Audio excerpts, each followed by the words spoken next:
Yo, what's going on, everybody? You're watching Knicks Now by Chat Sports. My name is Marshall Green, and we are presented by Prize Picks. Day 2 of the NBA Draft is here. That means it will be round 2 of the NBA Draft, and I have no idea what is going to happen. We saw yesterday that turn me down just a little bit there. All right, I think that's a little bit better, so I'm not yelling in everybody's ear.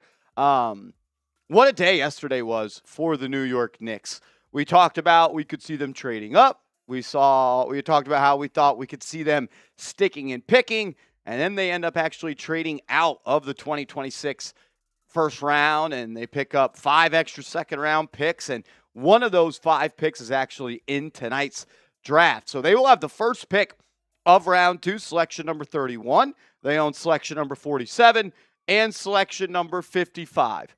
I would be absolutely shocked if the New York Knicks end up selecting 3 players and keeping all 3 players. So we'll find out. Shams Charania reported late last night that the expectation is that the New York Knicks are going to trade selection number 31.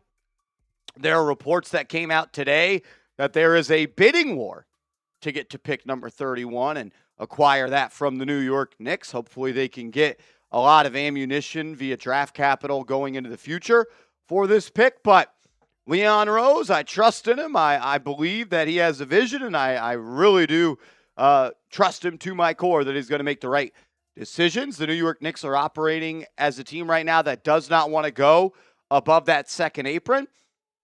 So we'll see. Interested to see what they do tonight. See if maybe some trades go down. Not too sure, but we'll be breaking it down every step of the way. Already over 220 people in the building. Major shout out to all of y'all for tapping in with New York Knicks Now by Chat Sports. Appreciate you guys for always rocking and rolling with us here on the channel. If you've been appreciating our content, you've been watching our content, you've been showing love, and you just bleed orange and blue, give me a real one down in the comments section. And is his mic janky or is it just me? I think it's just you. I think it's just you, man. I think it's just you. I think it's just you, big dog. Roaring Dolphin says, perhaps some trades for more dough. Yeah, I could see more trades potentially coming from the New York Knicks tonight. I really do think they're going to end up trading that number 31 overall pick. We'll see, though. We'll see. Sean Johnson, what's up, my man? What up, Knicks Galaxy? Izzy Cud in the building. I believe that's probably my guy. No, I thought that was Johnson. You in the building? Very similar profile picture.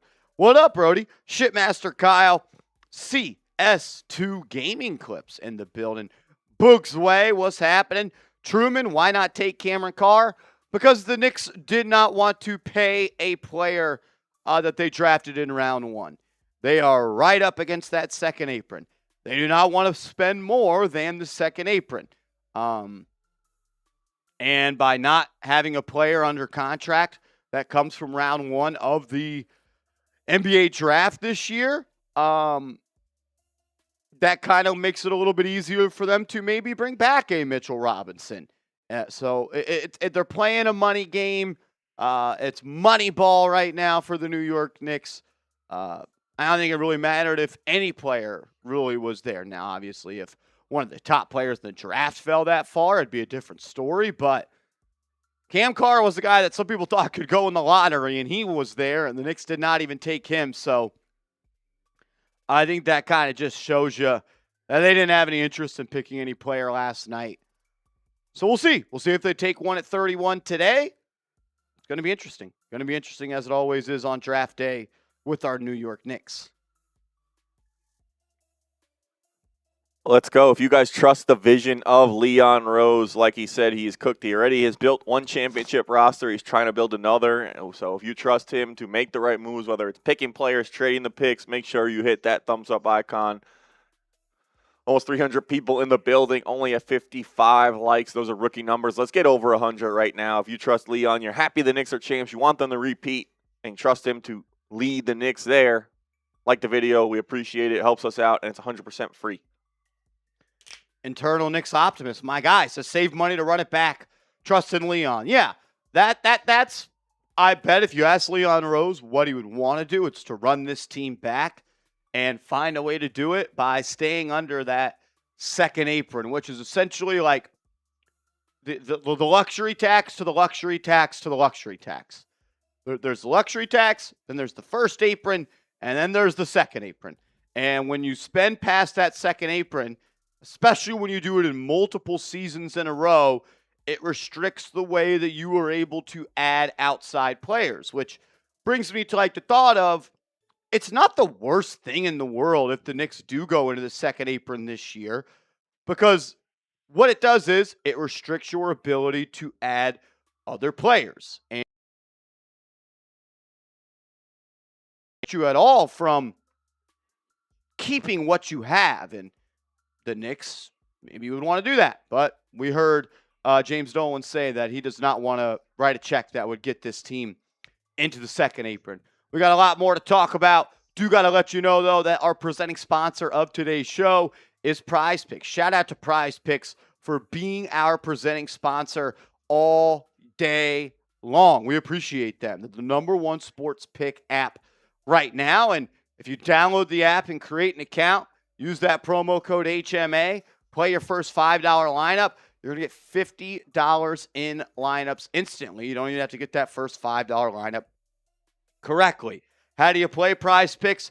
You pick more or you pick less on 2 to 6 player stats that Prize Picks selects for that game. So, for instance, we're looking at maybe the Royals and the Rays playing tonight. For their starting pitchers, there will be a stat total set for strikeouts.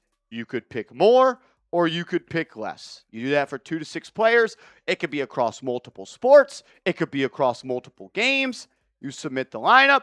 If you are correct on all of your picks, you get paid out cash. Prize Picks has paid out over $1 billion to their winners of Prize Picks. And now you can just pick winners, spreads, and totals as well. If you want to get ready for the World Cup game for USA on Thursday, you can go ahead and just pick them to win or lose if you want. So download Prize Picks, get hooked up with them, use that promo code HMA, play $5, get $50 instantly.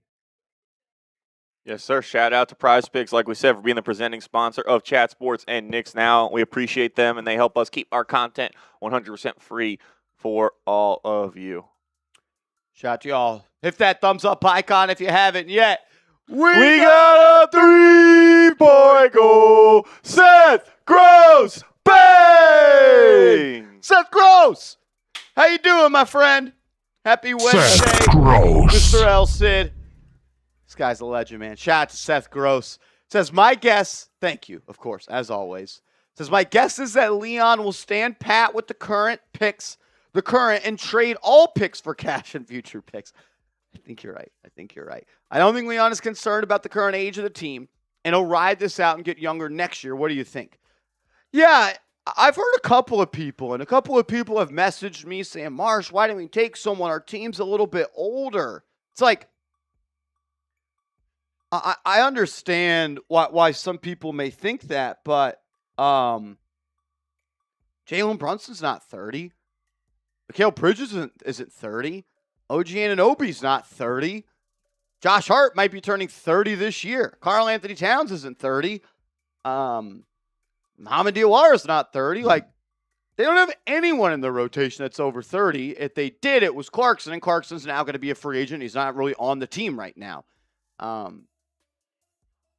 These guys are in the prime of their careers. Like, the prime of their careers. I am not worried about the age of this team at all. Like, yes, they are a veteran team, but they're not an old team. And Andrew, there is a major difference between being veterans and being old, and the Knicks are not an old team at all. Yeah, you nailed it. They are in the prime of their career. Like, this team was constructed not just for this year. It was a multi-year championship window. Like, even if the Knicks, listen, we don't have to worry about it because they are the champs, but if they didn't win this year, they were still probably, in all likelihood, going to keep the majority of this core together. Like, that was the vision that Leon Rose had when they acquired all of these guys. That's why they paid premium to get guys like Bridges and Anunoby and Towns, like, because they were still ascending young and entering the prime of their careers. They weren't paying for past production or big name guys who are on the twilight of their career. This group is all, like you said, all around the same age, all in the prime of their careers, and they're not looking to get just this one. They're looking to get more titles over the next couple years. They're all signed for at least another year or two, and so they're planning on keeping the band together and trying to get more titles. If you had to guess on the starting five, who do you think is the youngest? I just looked up the age for all of them. OG. Yeah, OG Anunoby, 28 years old. Josh Hart's 31. Cat is 30. Brunson is turning 30 before the season starts. Bridges turns 30 before the season starts. OG Anunoby is 28 years old. And he will turn 29 in July. So, like, that's the prime. This is the prime of their careers. Like, I don't think that that's even like a thought for the Knicks. I think that they do want to stay maybe a little bit younger on the bench, and they have some young pieces. Like Amad Diawara is a young player. They like Ariel Hukporti. They're gonna have to bring him back as well. Tyler Kolek is a young player as well. So yeah, I'm not too worried about the current age of the team.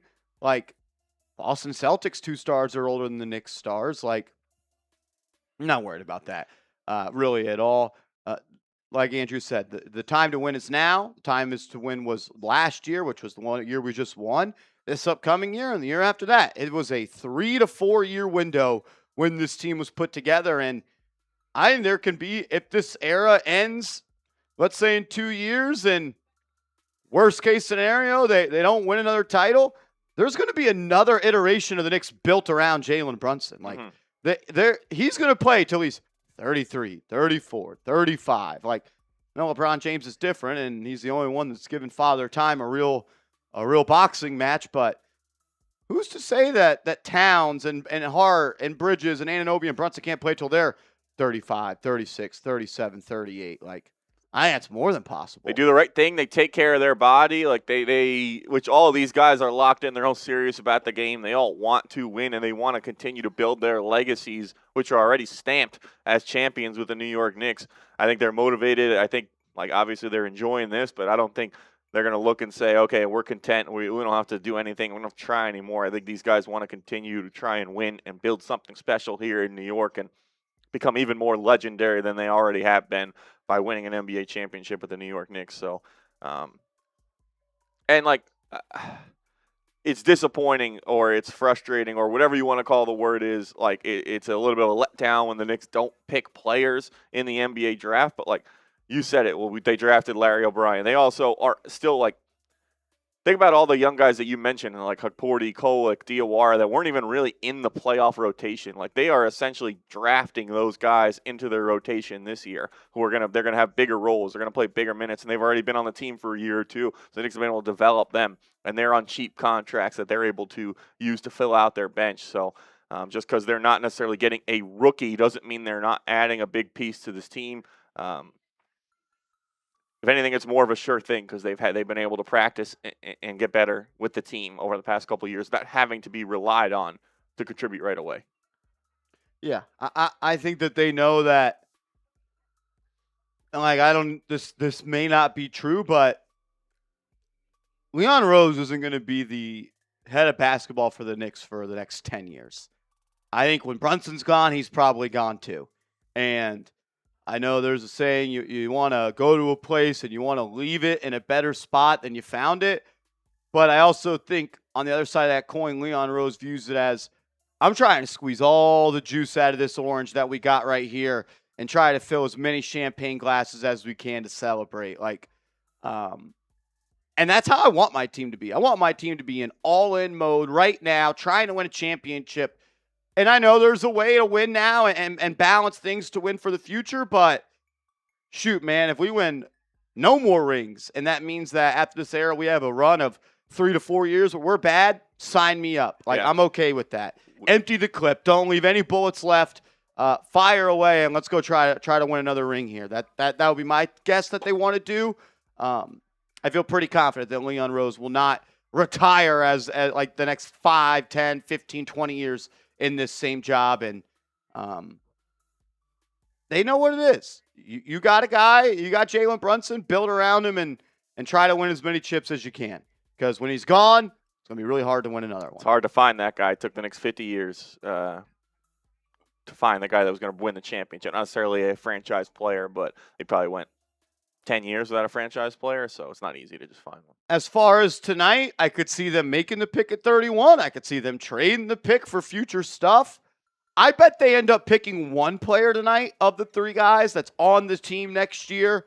But even then, I'm not 100% sure on that. Do you think they potentially pick a guy and trade away a current player to shed salary that way? That could happen as well. I could see that as well. There we go. Shout out to you, Seth Gross. Great question. Let's see what the Knicks do tonight. Appreciate you, buddy. You're the man, bro. Marshall Green Jr., I like popsicles. I'm down for a popsicle. Are they considered popsicles if they don't have a stick in them? I mean, what else? How are you getting the clear packaging ones where you rip it off and it's literally just like frozen ice in there? Is that considered a popsicle? I would call it ice pop. Okay. Still, I think all in the same category. Same. Yeah, summer day, you get a couple of those. Ooh. Those are heat, man. Yeah, that's play. You go play Roaring outside Dolphin as a kid. Says nope. Those are ice pops. Those are ice. I mean, I would call them ice pops, but I would never really say popsicle. I would call everything ice pop probably. So okay. But I think we're in the same boat. You get all those different colors, all those different flavors. Yeah. Firecracker ones. Yeah. You ever had those? Those yeah. are gas. Yeah, I'm down for a good popsicle, man. There we go. Summer here now. It's hot. It's hot here where we're at. I'll tell you that much. Jose, salute, brother. We are champs. We're the champs, baby. We are the champs. Shout out to my guy, Jose. Congrats on being a champion, man. Thank you for always showing love to this channel. We the plug says, what up, champs? What up, champ? Says, I trust the boss, Leon, or boss Don Leon. Love you guys. We love you, bro. Pop is short for popsicle. That's big brain stuff there from Seth Gross. Yeah, there you go. That's Seth Gross, always peeling back the layers for everybody. Good stuff. For the people that did not know, Seth, you just, light bulbs went off, mine included. Yeah, I trust Leon the Don Rose, man. Why would I not? Why would I not? He got us to the promised land. I don't have any bad words to say about him. I don't think any Knicks fan should have any bad words to say about him. Was he perfect? No. He did go on the Roommates podcast with Jalen Brunson and Josh Hart. I watched that. I would encourage everybody to go watch that. He gave you some looks behind the curtain of the moves that he made. It was good stuff. So check it out after you watch us tonight. But it was good stuff hearing from Leon. He doesn't really talk. There you go. We talked about trusting Leon Rose. If you trust Leon, make sure you do hit that thumbs up icon. And the reason you should trust Leon is because he has already brought us an NBA championship.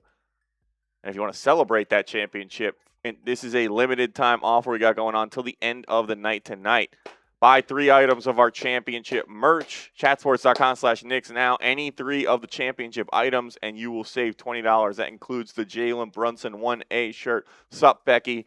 We're not going to stop doing that, even though she officially apologized. Now it's a cool thing on Knicks Twitter. I'm seeing it's like, I'm over the Becky Hammond stuff. Oh, that's it. Everyone's past it. Yeah, they're too cool for it. We just forget it. We just forget it. Yeah, it's forgotten. All's forgotten. Nope. Not forgotten here. So if you want to get your 1A shirt, that's a part of this deal. The OMFG shirt from the Tip-In by OGN and OB, and then the World Champ shirt as well. Every single player and the coach on the team. And we've also got that in poster form as well. So any 3 of those items, you add them to your cart, chatsports.com/Knicks now. You'll save $20. I will put that link into the comment section for you guys, and I'll also make it the pinned comment on tonight's stream. Let's go. Get your shirts. Support the show. We greatly appreciate it. Do you want to say thank you to every single person that has gotten their shirts and their merch, man? It's crazy to see the support that you guys are showing us, man. It really means a lot to me. So thank you. Really do. Really, really, really appreciate it. Seriously. Do you think that's my guy Vasquez in the building? What up, champ? How we doing, champ? How we doing, man? I'll never get tired of saying that. I'll never get tired of saying we're the champs. Jamrock, what up, champ? Says Leon has a math problem. $11 million for 5 roster spots. I said champ, not busted knee, Bronx boy. I wasn't referring to you. How is the knee? Have you been putting some frozen peas and carrots on that to keeping it elevated or whatever? He was too hurt to come to the party. We were in his backyard, and he didn't want to see us. In his backyard, and Unreal. Probably would have showed up for maybe, some other people's watch. Oh, maybe like Jeremy Chuggs, Chase Sr. Maybe if Jeremy Chuggs was there, he would have got his broken knee down there.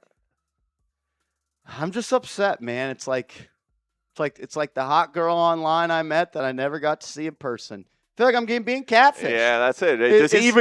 Are you even real? Are you say you are? Yeah, are you a real person? Are you a bot? Are you AI? Says I'm catfishing. Yeah. Maybe he's Arnold, and that's why he was mad at us, and that's why he didn't want to come and see us. That would make sense. Vasquez, yeah. As many real ones as I did get to see, there were some that only hurt my heart a little bit that they couldn't come. Yeah, I wish we could party with all 108,600 subscribers. That'd be cool. We'll have to find a bar that could fit everyone. Of course, if you guys show up next time. We'd have to go to, at that point, we're pushing like college football stadiums at that point. 108,000. I think it's a little more than 11 million, especially with the New York Knicks trading the picks last night. I think it's closer to $14 million, but same exact problem that you're saying. Yeah, it's a math problem. The min salary is like they're going to have to, which I guess makes a stronger case for taking some of these guys in those late second round picks because their salaries are probably lower than the vet min salary. Yeah, the Diawara, especially if you sign him to that 1 year deal like they did with Mohamed Diawara. Look, it's honestly a cheat code because you sign them for 1 year and then they become good rotation guys and you got them on that cheaper long-term deal. Yeah, you just got you.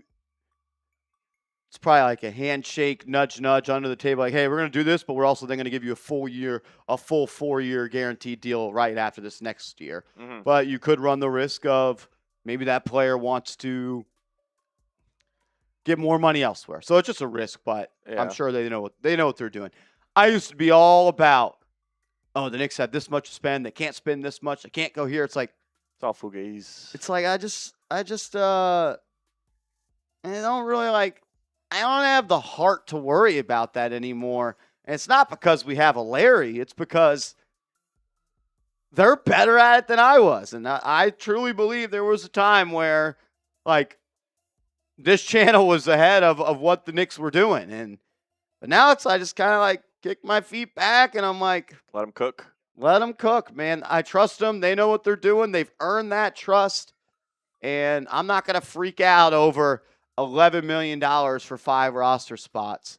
I think we all know someone's getting traded, whether that's Pacome Dadier, Tyler Kolek, Deuce McBride, a combination or a package of all three of them. We all know that.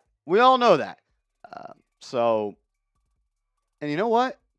As long as you got 11, 25, 8, 3, and 32, then you'll be all right. Figure it out. You'll have a bench that you have to worry about, but 51 now.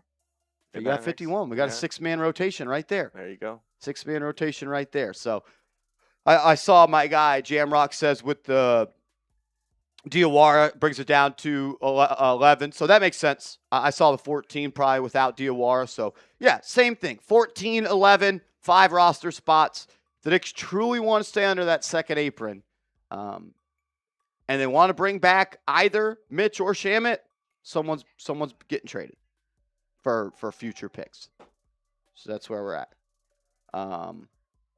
As the Knicks will be on the clock in 3 minutes.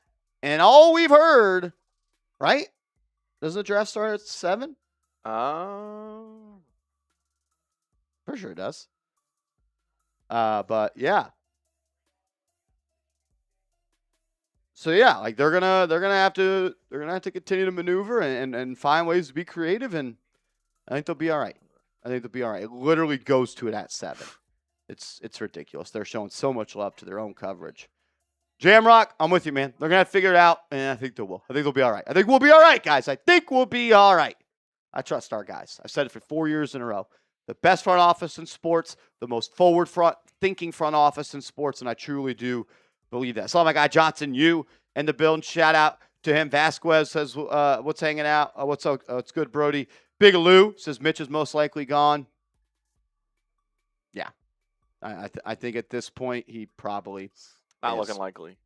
We got a 3-point goal. Seth Gross. Bang! Seth Gross. Seth Gross. So do you think that because of the shorter rosters and NIL money, that it doesn't allow teams to take on project players? It's not like a football 53-man roster and practice squad that allows a team to take on a few project players.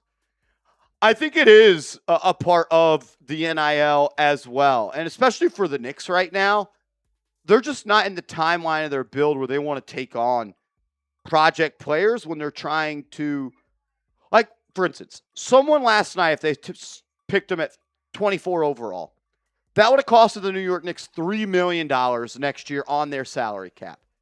And all of the players in that range, sure, some probably could contribute next year, but more than likely they are project players. And Knicks probably think, I can get that same type of player at pick 31, at pick 47, at pick 55.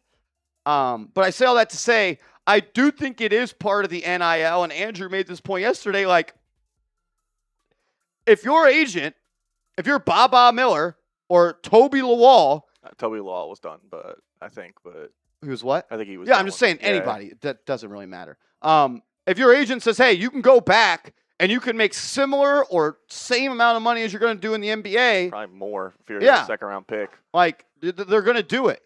All the project players aren't going to the NBA anymore. They're staying in college, and they're getting paid to do it. So it's just a way different climate and a way different time frame. Yeah. You'll see some players tonight that will be project players, but probably closer once we get to like pick 55. That's likely going to be a player that's a project player. Yeah, I mean, we've seen the Knicks do this over the last couple of years. They've drafted guys who they knew were not going to be instant rotation players because they were prepping for this moment now where they needed cheap rotation players because they had a lot of an expensive roster. That's kind of what they've done. So they are not doing it now. They may take some guys tonight, but they've been like this. They didn't just realize like, whoa, these guys are making a lot of money. We may need some cheap guys on this roster. Look, they've been planning for this moment. So we'll see if they continue to kind of finish that plan tonight. So we'll see. I think yeah, it is because of the NIL. I think it's, and yeah, there's only X amount of roster spots, and it's not like you can just hide people on the G League roster all that much anymore. Like, people see that. People know that. So, yeah. We got over 660 people watching. If you could, please hit that thumbs up icon because the second round of the NBA draft is about to be open, and the New York Knicks have the first pick of the second round. There was a tweet from Charania last night that said the Knicks are already shopping, and I don't know what the exact wording is. We'll go to it here. It says, and per sources, they have already received offers of future draft assets for number 31 and intend to move the pick prior to the start of night 2 of the draft. Well, we are quite literally, as it is, here it is. The Knicks are trading number 31 and 55 to the Rockets for number 39 and 53 and a 2029 Kings second rounder. Okay, so the Knicks move back from 31 to 39, and they move from 55 to 53, and they add a future second rounder. They are funny. They are funny.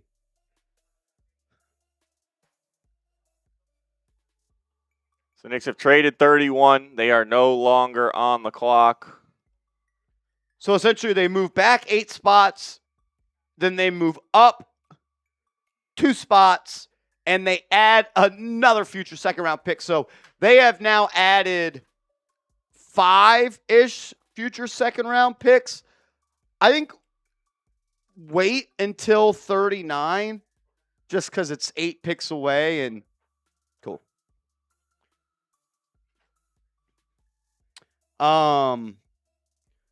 Let's do a short here.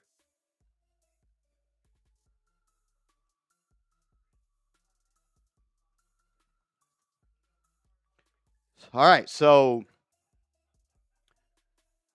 do we have yeah, perfect. All right. All right. Who's getting this? I just put it in production, so somebody should.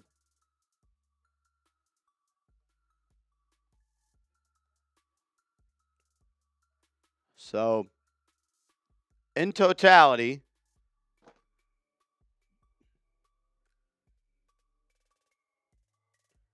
I mean, Leon Rose, they are a funny group.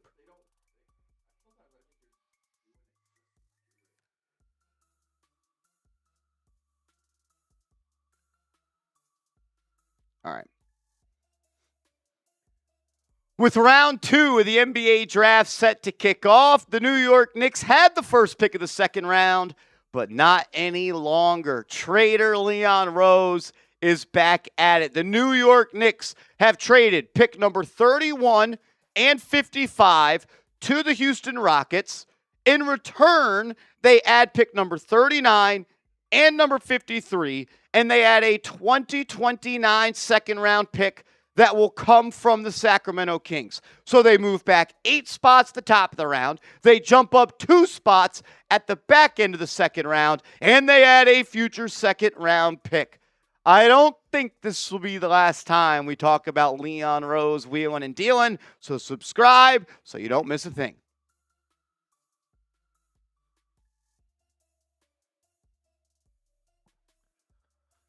So there it is. Trade was rumored that the Knicks were definitely going to trade this pick. They do. They move back, like you said, 8 spots. They swap second-round picks later on in the draft to move up there, which could be important because that could be when they are intending to actually select a player. So you jump the line a little bit there, and you add that extra second-round pick in 2029 via the Sacramento Kings, which, unless they turn it around, maybe a pretty high second-round pick.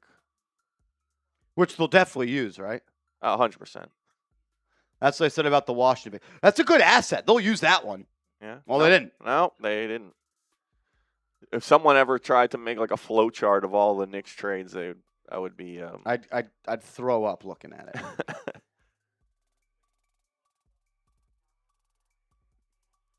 I would throw up looking at it. So, some movement already for the New York Knicks. I mean, look. I know it could be frustrating, and we're fans, and we want to get a player. We want our team to do something. Yeah. Shoot, man, those second-round picks we've seen over the last couple of trade deadlines. You package 5 second-round picks together, you can get a player at the deadline. They got Jose Alvarado by doing it. Right. Not even that many. So, yeah, like it never hurts to accumulate assets, and that's kind of what Leon is doing right now. And we've seen that when he really wants a guy, he'll cash his chips in. So he's just kind of sitting on all these assets, all these picks, and whenever the Knicks do want to make a move, he'll cash them in. James L. Edwards, who covers the New York Knicks, and I agree with him on this, says, I'm expecting New York to only make selections in slots where it can sign a player to a second-round rookie minimum deal. And he mentions, or to a two-way contract, says not reporting that, just looking at the situation, says it's hard to do that at pick number 31. I'll pull up the cap sheet for this year to compare, but I think we all know what's going on here, AC. So the 2025 payroll, Mohamed Diawara last year, think about it like this. His money was $1.2 million. Okay. Jordan Clarkson was 2.2, so a whole $1 million less for a rookie minimum deal and a veteran minimum deal. And that's where the New York Knicks want to, I think, operate right now. As my guy earlier said it, $11 million for 5 spots. Doesn't add up. Yeah, if you can get 2 of them on that minimum deal of $1.2 million, that means you get 2 players for 2.4 instead of 1 player for 2.29 like Clarkson. Every dollar counts, especially when you're trying to just. We've seen the Knicks push up like dollars and cents right up against those aprons. So Leon doing everything he can to nickel and dime and save the Knicks as much money on that cap as possible, put themselves in the best position to win, and try and retain as many guys from this championship roster as he can.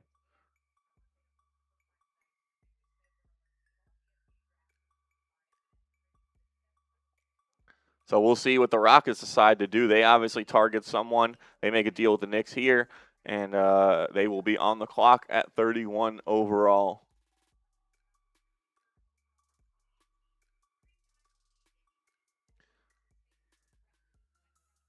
So that's the trade. We'll take a look at some of the guys they could potentially be targeting here. Some of the best guys available. With the Rockets on the clock after the trade with the Knicks, they've got Trevon Brazile, Isaiah Evans, Meleek Thomas, Henri Veesaar. All of those guys have been kind of connected to the Knicks at one point or another, knowing they would have this 31st overall pick. So the Rockets could be targeting any one of those, or they go with a guy like Baba Miller out of Cincinnati, Tyler Nickel, Vanderbilt, a good shooter. Richie, I like him. Yeah. I was watching tape last night, man. His release, lightning quick. Mm-hmm. Like, I was really impressed when I was watching his stuff last night. Good first step, too, off the catch. Yeah, he was not that we're talking about high school here, but I think he scored like over 3,000 points in high school or something like that. So a guy that can really makes sense because I was watching it like even scouting report, like, okay, catch and shoot guy. No, he can like score off the bounce, and he's got an array of finishes when attacking closeouts and getting to the rim. I liked him, and I was just thinking, like, when they double Brunson or they double Towns, if he's like kind of what we saw the Alvarado rule, like that Alvarado role being that 4-on-3 facilitator almost a little bit, or I was going to say more just like they double team Brunson or Towns, he's one pass away, get it to him and let it fly. Yeah. Like we saw the Cleveland Cavaliers do, where they would put their 2 best shooters on the same side of where the Knicks were trying to double team the ball handler, and then it was just pass to Merrill, and then it was either pass to Strus in the corner, and it was just like you can't beat the ball, and he's a shooter, man. Wherever he goes, don't let him go to Miami because they need shooters, and he would be perfect for them. Yeah, so it could be a guy like Nickel, a guy who's transferred around a lot in his college career, or Saunders out of BYU. I think Saunders is coming off an injury. So that may be something to monitor and part of why he slipped. But the Knicks, if anything, they're on the clock at 39 would be a team that kind of be able to be patient with a potential second-round pick. Or it could be Otega Oweh out of Kentucky. We know the Knicks like Kentucky guards, and I think it was something to potentially monitor with those Arkansas players. They have a good relationship with John Calipari. But Oweh, we saw him hit some big shots in March Madness as well. So shot maker, and the Knicks may need that off the bench if they're going to lose a guy like Jordan Clarkson and potentially other shot makers off the bench. As I look at the Knicks cap sheet for the 2026-2027 season, Koa Peat has a team option of $2.9 million. I have a hard time believing the Knicks would pick that up. Yeah, when is that? Pay $3 million to a player that doesn't play when you're in a salary cap crunch right now? He's a Westchester Knick, pretty much. He plays more games for Westchester than he does for the actual New York Knicks. So that's almost 3 second-round minimum contracts. Mm-hmm. I have a hard time thinking they would do that. And then in 2027, it balloons up to $5.3 million to team options, unless he has a breakout year this year. Yeah, no chance. So, look, I would love if Dadier was a good player. If you get a good player for $2.9 million this year, the Knicks would sign up for that. Doesn't seem like he's ready to be that right now.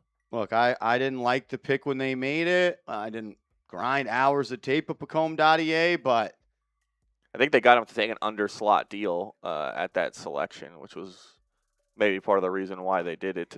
That seems like you're not getting the most juice out of that asset then. Yeah. I didn't really agree with the philosophy of that draft. I see the vision now because you could have traded down and probably got Dadier in round 2. Yeah. I don't think anyone was taking Koa Peat in round 1. No, I mean, he was not on a lot of draft boards at that point.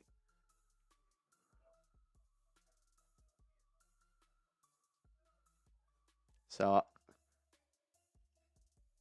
Knicks TV says John Calipari has been talking to the Knicks hierarchy to pick Meleek Thomas.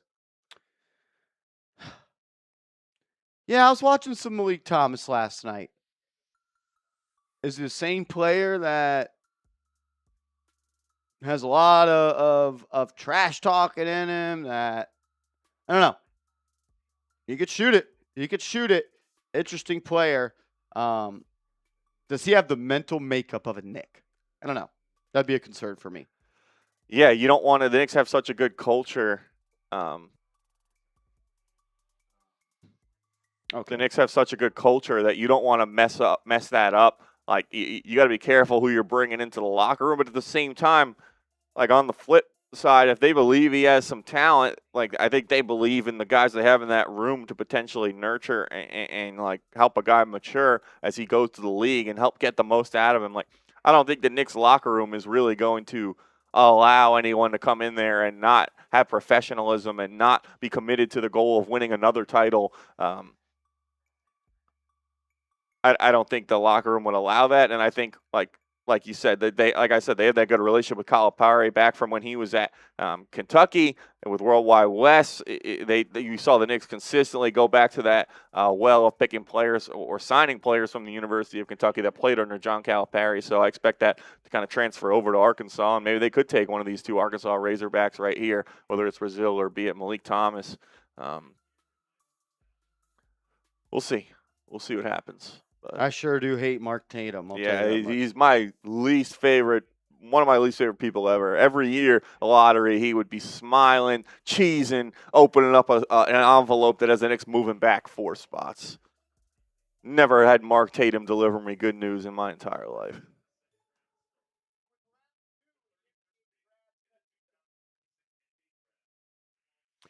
My guy Jamrock coming with Super Chat. He is correct. That's a miss on me. I totally remember that. The Knicks already did pick up the team option. They did that back in October for Dadier. So maybe he's a guy they look to maybe attach some of these second-round picks to it and dump him and get him off this team. But it just feels like a kind of a misuse of assets if you're going to pay him $3 million to be on this team. And he's not going to you're right up against the apron. Yeah. And Good memory by you, brother.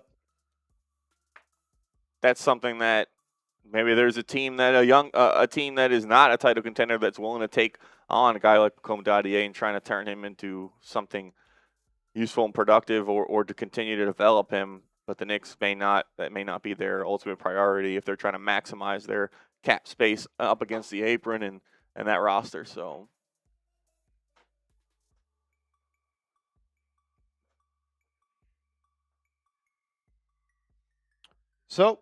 shout out to my guy Jam Rock bringing in some juice, some knowledge to the chat. Appreciate you as always, my man.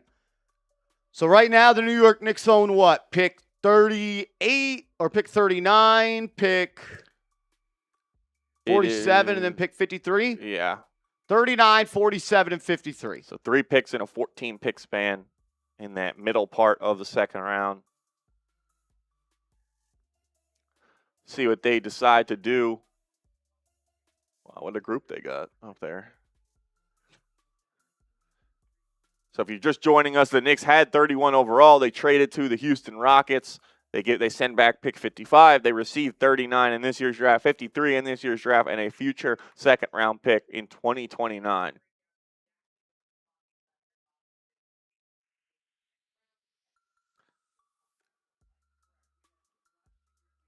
Who could the Rockets be looking at with this pick? Could be Brazile, Evans, Thomas, Veesaar. We've gone through all of these guys. Baba Miller, Tyler Nickel, Richie, Saunders, Otega, Oweh. But obviously with their trade up, you think they have their eyes on someone in specific that they will likely try and take here. And with the way the NBA does it, they'll still announce it as a New York Knicks selection, but this player will not be playing for the Knicks. He will become a member of the Houston Rockets. Yep.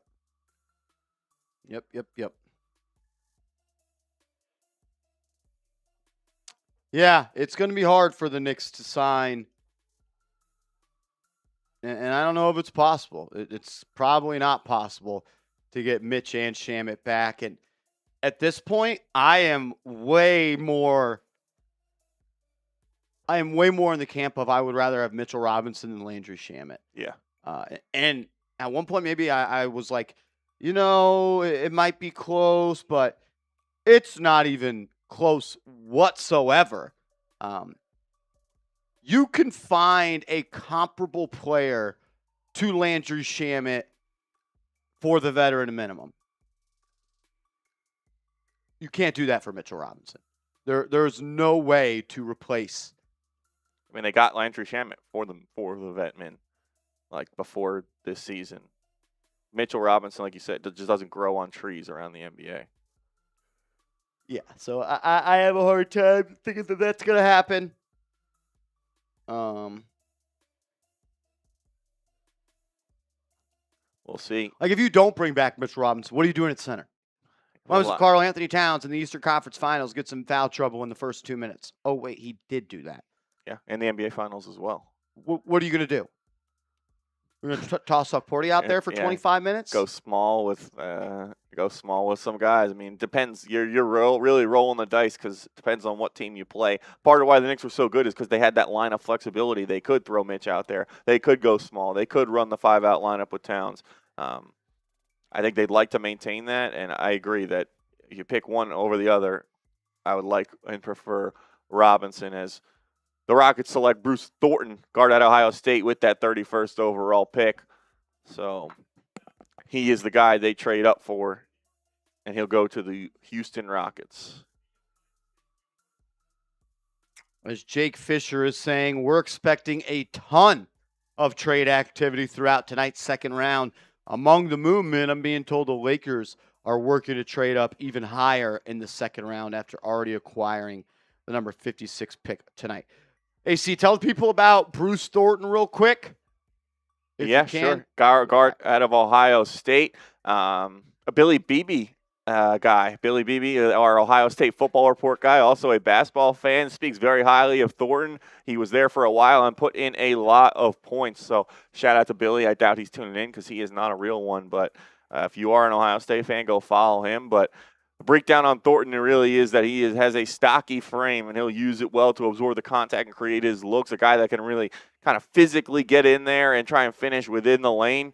And he can do it all on offense as well with the good shooting mechanics, passing ability. I mean, he was really running the show for the Ohio State Buckeyes during his time there, doing a little bit of everything. And listen, in the second round, like, you are not getting a complete prospect. There are reasons why guys fall this late in the draft. And even though he's going at the top of round 2, he does struggle on defense, staying in front of his man and creating turnovers. So maybe Houston thinks they do have a lot of good, high-quality defenders on that team. Thompson, Eason, some other guys, they feel that Thornton they can afford to have his offense on the floor and deal with maybe some of his shortcomings on the defensive end of the floor. And like we said, he could put the ball in the basket. And he was doing it all almost 37 minutes a game for the Buckeyes. For context, a college game is only 40 minutes long. So I think Marshall said this yesterday about Bennett Sturts. Tom Thibodeau would have loved this guy.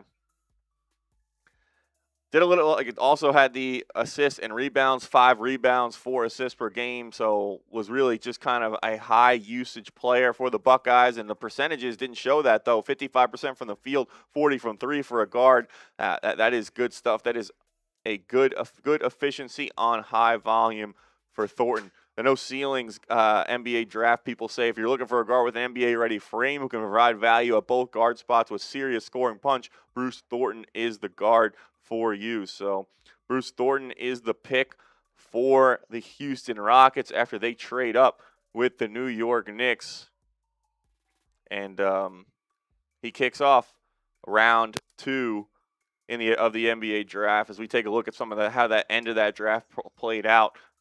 You know, we've talked at length about Sergio De Larrea. He was once for a few moments at Nick. It was Reed Jr., it was Sanak Jr., Joshua Jefferson, Alex Caravan, Koa Peat, Bruce Thornton goes with the first pick of round 1 to the Rockets. And then now the Memphis Grizzlies have picked, and they have selected Richie Saunders, guard out of BYU. There we go. 2 picks in as we start night 2 of the NBA draft. The New York Knicks already end up trading out of selection number 31. They go from pick 31 to 39 and from pick 55 to pick 53, and they add a future, I believe, 2029 second-round pick that will be coming their way via the Sacramento Kings. All about money. It's all about money. It's all about trying to stay under that second apron and give themselves as much room and cash that is available to them to maybe bring back a Mitchell Robinson. Because I think that they know if you lose Mitchell Robinson, it's one thing to lose Mitchell Robinson and then have a plan to bring someone that's maybe a little bit worse. Yeah. They can't bring anybody in that's even 2 tiers, 3 tiers worse than him. Like if you ranked all the centers in the NBA, where does Mitchell Robinson fall on that list? I'd say top 20. Yeah, I mean, he is a starting caliber center. The Knicks have the luxury of bringing off the bench because they have Karl Anthony Towns. And that's why there are reportedly so many teams interested in trying to sign Mitchell Robinson away from the Knicks because they know he would be a clear upgrade over what they have. There was a report, I forget from what Knicks beat reporter, so pardon me for not putting your name on it, but supposedly there's a team out there that's already offered Mitchell Robinson a starting spot. And that's one thing the Knicks can't do. As long as Robinson will be here, unless Towns is not healthy, he ain't going to be starting. Mitch is a human like all of us. He probably wants to play more. I don't know. We'll see what Mitch wants to do. I think there's a world he could take less. It's a good situation for him right now. He's already obviously been a Knick his whole career. He's comfortable here. He's the longest tenured Knick. The fans love him. We all love him. And while we talk about how great he is, the Knicks had that flexibility where they don't need him every single night during the regular season. They're allowing him to sit some games out to try and make sure he stays healthy. They don't need him to play super heavy minutes a night, and he still gets paid pretty well for the elite skills that he is able to bring to the table. But I think it's a good situation for everyone. And I think if you asked Mitch if the money was all the same, he probably would like to stay in New York, but can they come close to the ballpark of what some other teams are offering him? Yeah. It's either bring Mitchell Robinson back or have a terrible backup center. It's kind of that simple. Yeah, I don't really want to go down that other road. So, and Towns has been healthy while here. There's been injury issues with Towns prior to being a Knick. Last thing you want to do is have to play even more minutes. Yeah, Ariel Huck-Porty, 35 minutes a game for 2 weeks, 3 weeks. So we'll see. Marvin says if someone offered a starting role, wouldn't he be gone already? Well, no, because he can't sign yet.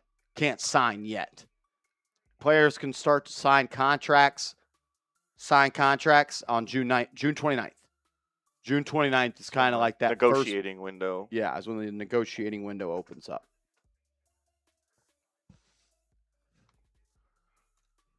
So we'll see. Maybe the Knicks take a center tonight, and maybe that. Do you think what position they take tonight could signal which way things are headed as free agency comes up? If they only take one guy and it's a center instead of a wing, or it's a wing instead of a center. I don't know. I wouldn't really read into it too much. I mean, maybe, but if your plan is to replace Mitchell Robinson with the center that's a rookie at selection 55, you're in trouble. You probably have your priorities in a bad spot. Mm.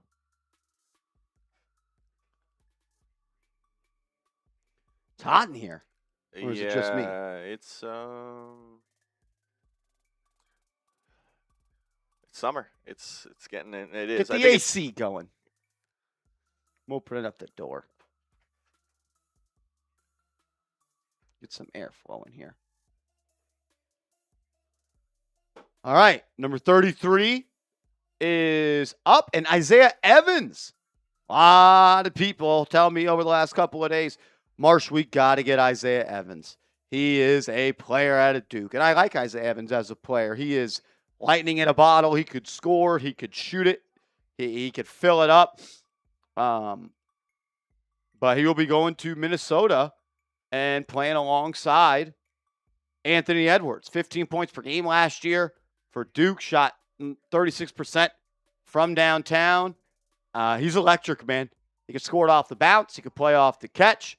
Like prototypical size for a 2 guard. for his role with a great wingspan to match. Thrived as a movement shooter off screens. Also showed his ability though to drive to the rim as well.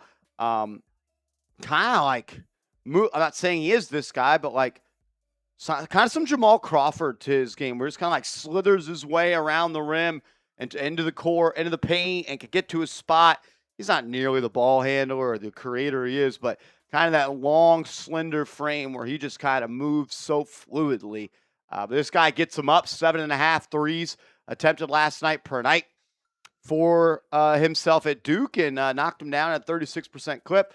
Took some bad shots, which I think maybe affected his percentage a little bit, but I like to fit next to him and Anthony Edwards, where if Edwards is going to play more on ball, you want more shooters around him. And Evans, one of the better scorers and shooters that was left on the board. This was the Brooklyn Nets pick, but via a trade, it ends up going to the Minnesota Timberwolves.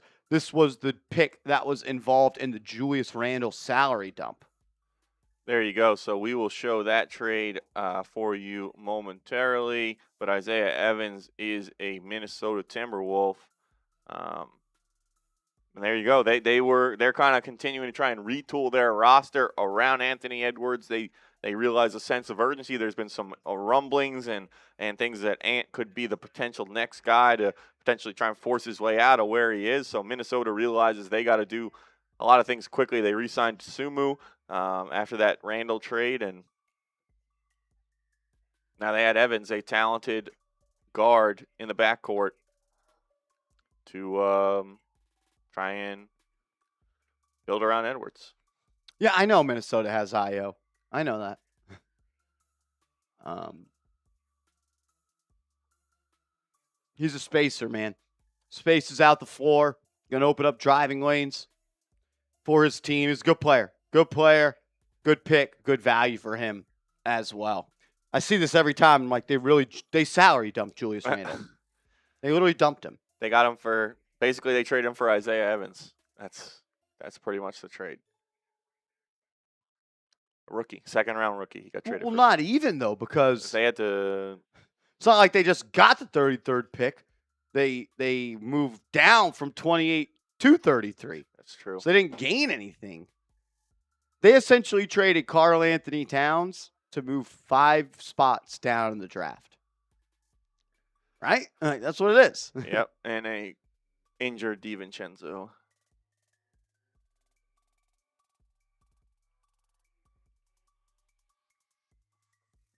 As Ian Begley tweeting out moments ago, kind of like what we talked about, by trading out of the first pick in the second round of the draft, the Knicks have positioned themselves to find players more likely to accept rookie minimum deals via second-round pick exceptions. Every dollar counts as the Knicks operate as a team that will not exceed the second apron and same team salary. This approach makes it nearly impossible to find a realistic scenario where they can retain both Mitchell Robinson and Landry Shamet. So, all the people that want to see this team be run back, probably bad news for you, unfortunately. And for us, man, and we all want to do that.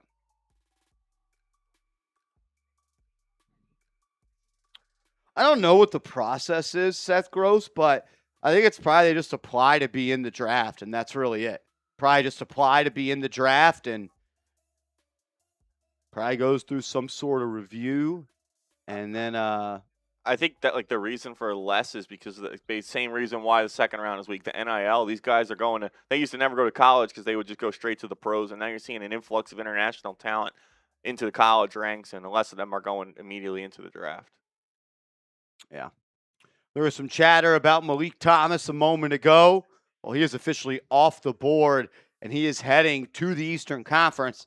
He will be joining Donovan Mitchell in Cleveland as Meleek Thomas, the guard out of Arkansas, is a Cavalier. 19 years old, out of Pittsburgh. He could shoot it, man. You talk about a guy that gets shots up, catch and shoot, can spray. He can attack closeouts. He's a gifted scorer, man. One of the best all-around shooters in the class with great touch and a quick release. It's almost like, I don't want to say like a funky looking jump shot, but almost like a push a little bit more than like a upright follow-through motion. Good athlete, plays with good effort as well on both sides of the floor. And like all these young guys, need to get that grown man body going. We'll have to develop the rest of his offensive skill set as well. But you shoot 41.6% from downtown in college. That's going to make you appealing to teams in the National Basketball Association. At 6'3", he'll play kind of that off-ball guard. Another small guard, though, going to the Cleveland Cavaliers. He looks bigger than 6'3". I think he plays a little bit bigger than 6'3". I don't know if it's just because he's so skinny and lanky, but he does look a little bit bigger than I would say 6'3". But second-round pick, number 34 overall, heading to Cleveland from Arkansas, a Razorback to the Cleveland Cavaliers, Meleek Thomas off the board as we are rolling now in the second round of the NBA Draft. Pick number 35 is here, and it'll be the Denver Nuggets on the clock. This pick was originally owned by the San Antonio Spurs, but because of that trade last night where they moved up for Terrace Reed, the Nuggets are now on the clock at selection number 35, and there is 2 minutes on the clock for them to go ahead and make a pick.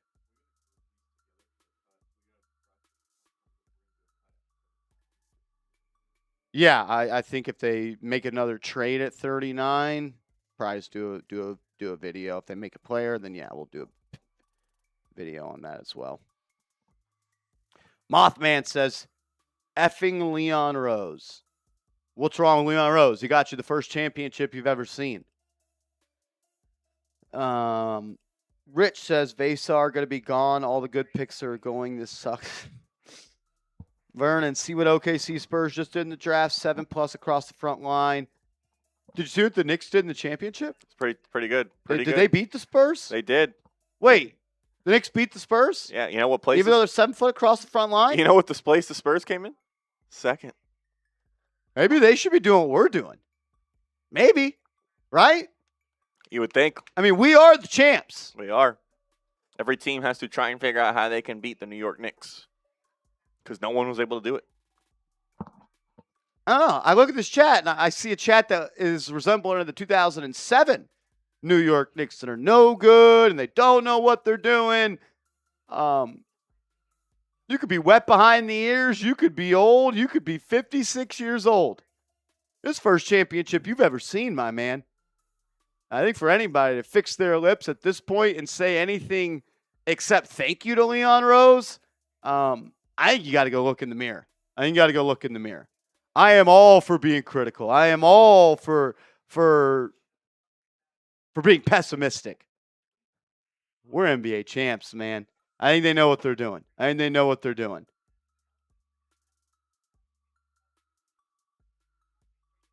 Yeah, we're the champs, John Pettit.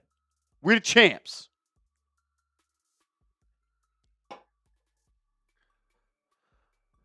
So we'll see. Yeah, it's like the NFL draft. JM swap, exactly. JM wasp.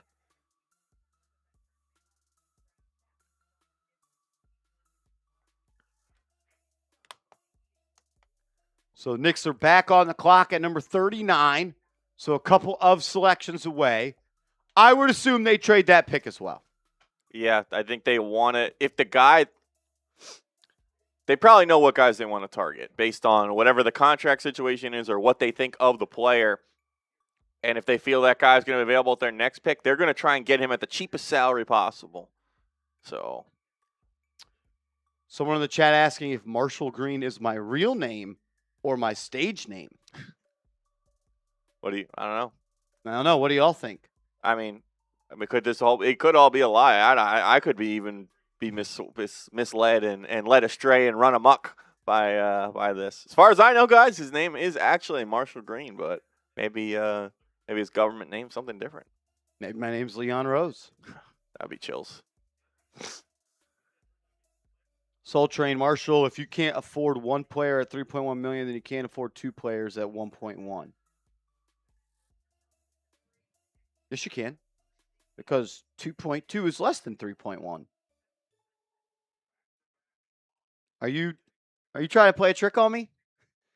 Am I not understanding that? If you can't afford 3.1, you're saying you then can't afford 2.2? That doesn't make sense. Like mathematically, that doesn't make sense.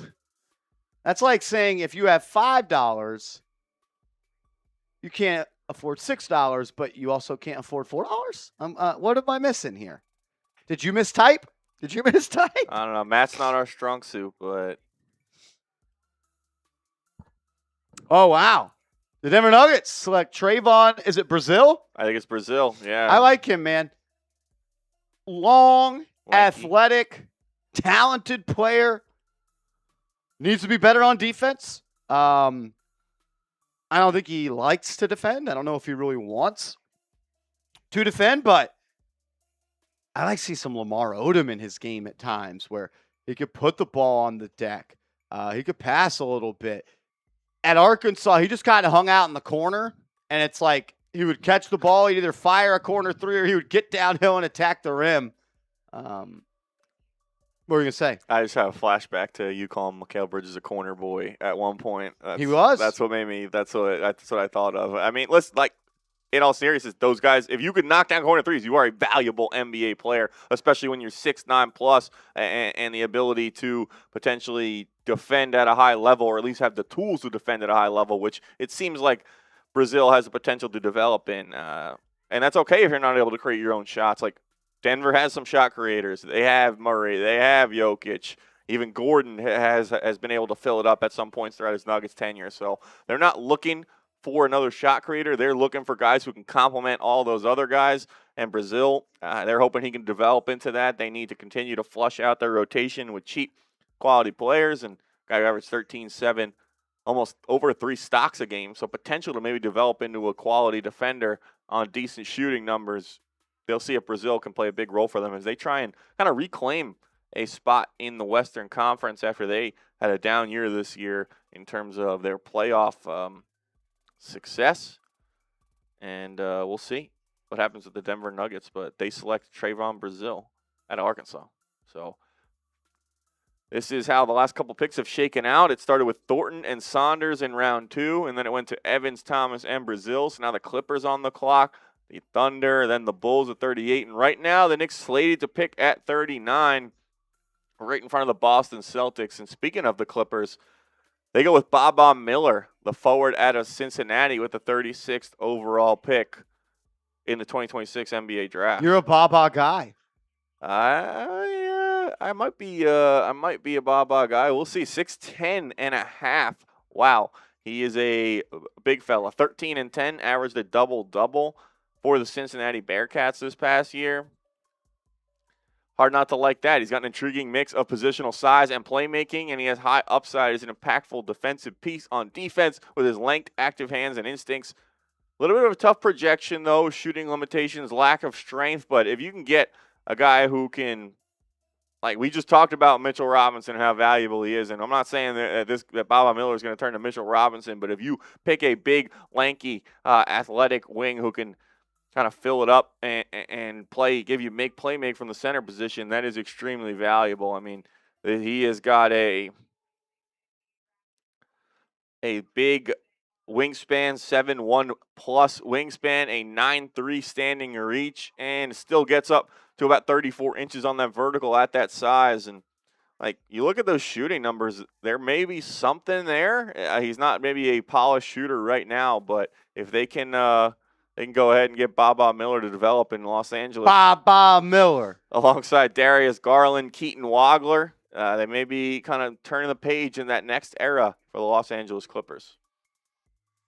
You can't be a bust with a name like Baba Miller. His name is literally Goat Miller. Goat Miller. A lot of people, though, the guy that's kind of sticking out is Veesaar out of UNC, a guy a lot of people had at the late end of round 1, still available, still on the board. And interesting that Los Angeles chooses to go with Miller over Veesaar, both kind of standing at 6'10 plus. Veesaar is a 7-footer, but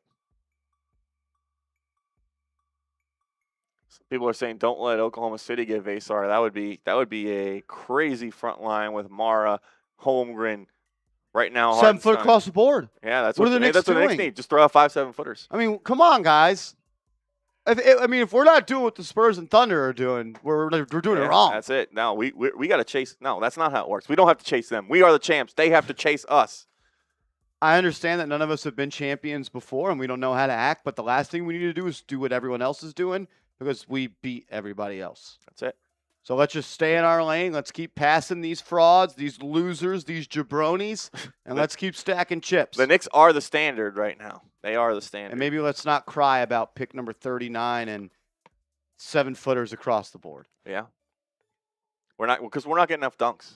You know, that's what it's really all about. The team that gets the most dunks is going to win.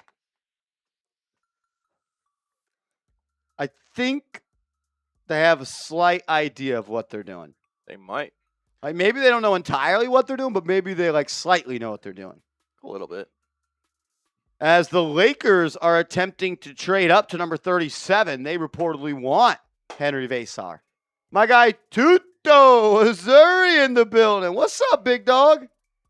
Tuto comes in with a super chat, $10. Appreciate you, brother. It says salutes and respects to King Marshall O'Connell and all diehard Giants fans across the pond. Greetings from our entire Italian national rugby team currently in Tokyo, Japan. Please pray for my upcoming victims. Cheers, mate. Go just break somebody's neck, dude. Like football's still a little whiles away. I might have to just turn on some Tuto rugby highlights to get us through the football season. Like, just go hurt somebody. Send them to a hospital. Let them know you don't run across my pitch without getting bit. Put someone in the turf, Tuto. You think Arvel Reese, Tuto, could play some rugby? Of any player on the Giants, Tuto, who would be the best rugby player? I want to know.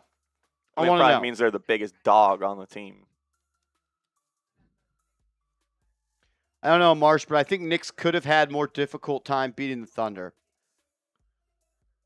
No Larry?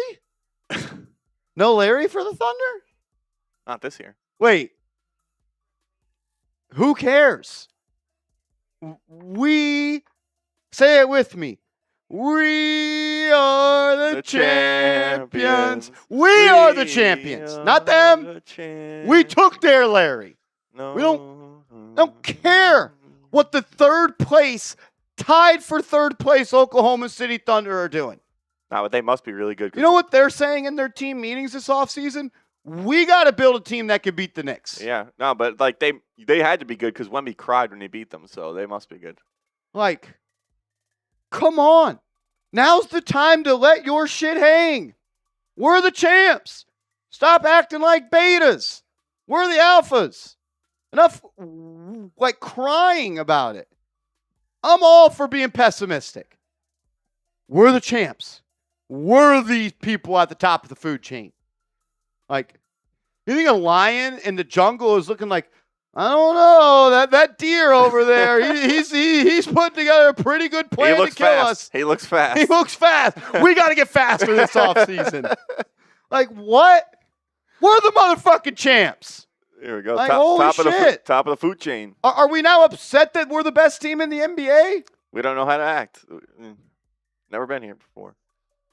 Literally, just talk shit. It's cool. They can't say anything. No Larry? And when they do, you just respond, no Larry? No Larry? No Larry? A lot of Larry-less activity going on right here. Let's go. It feels good to be the champs, and if you want the Knicks to repeat, make sure you hit that thumbs up icon. 5 likes away from 300. We got 1,200 people in here.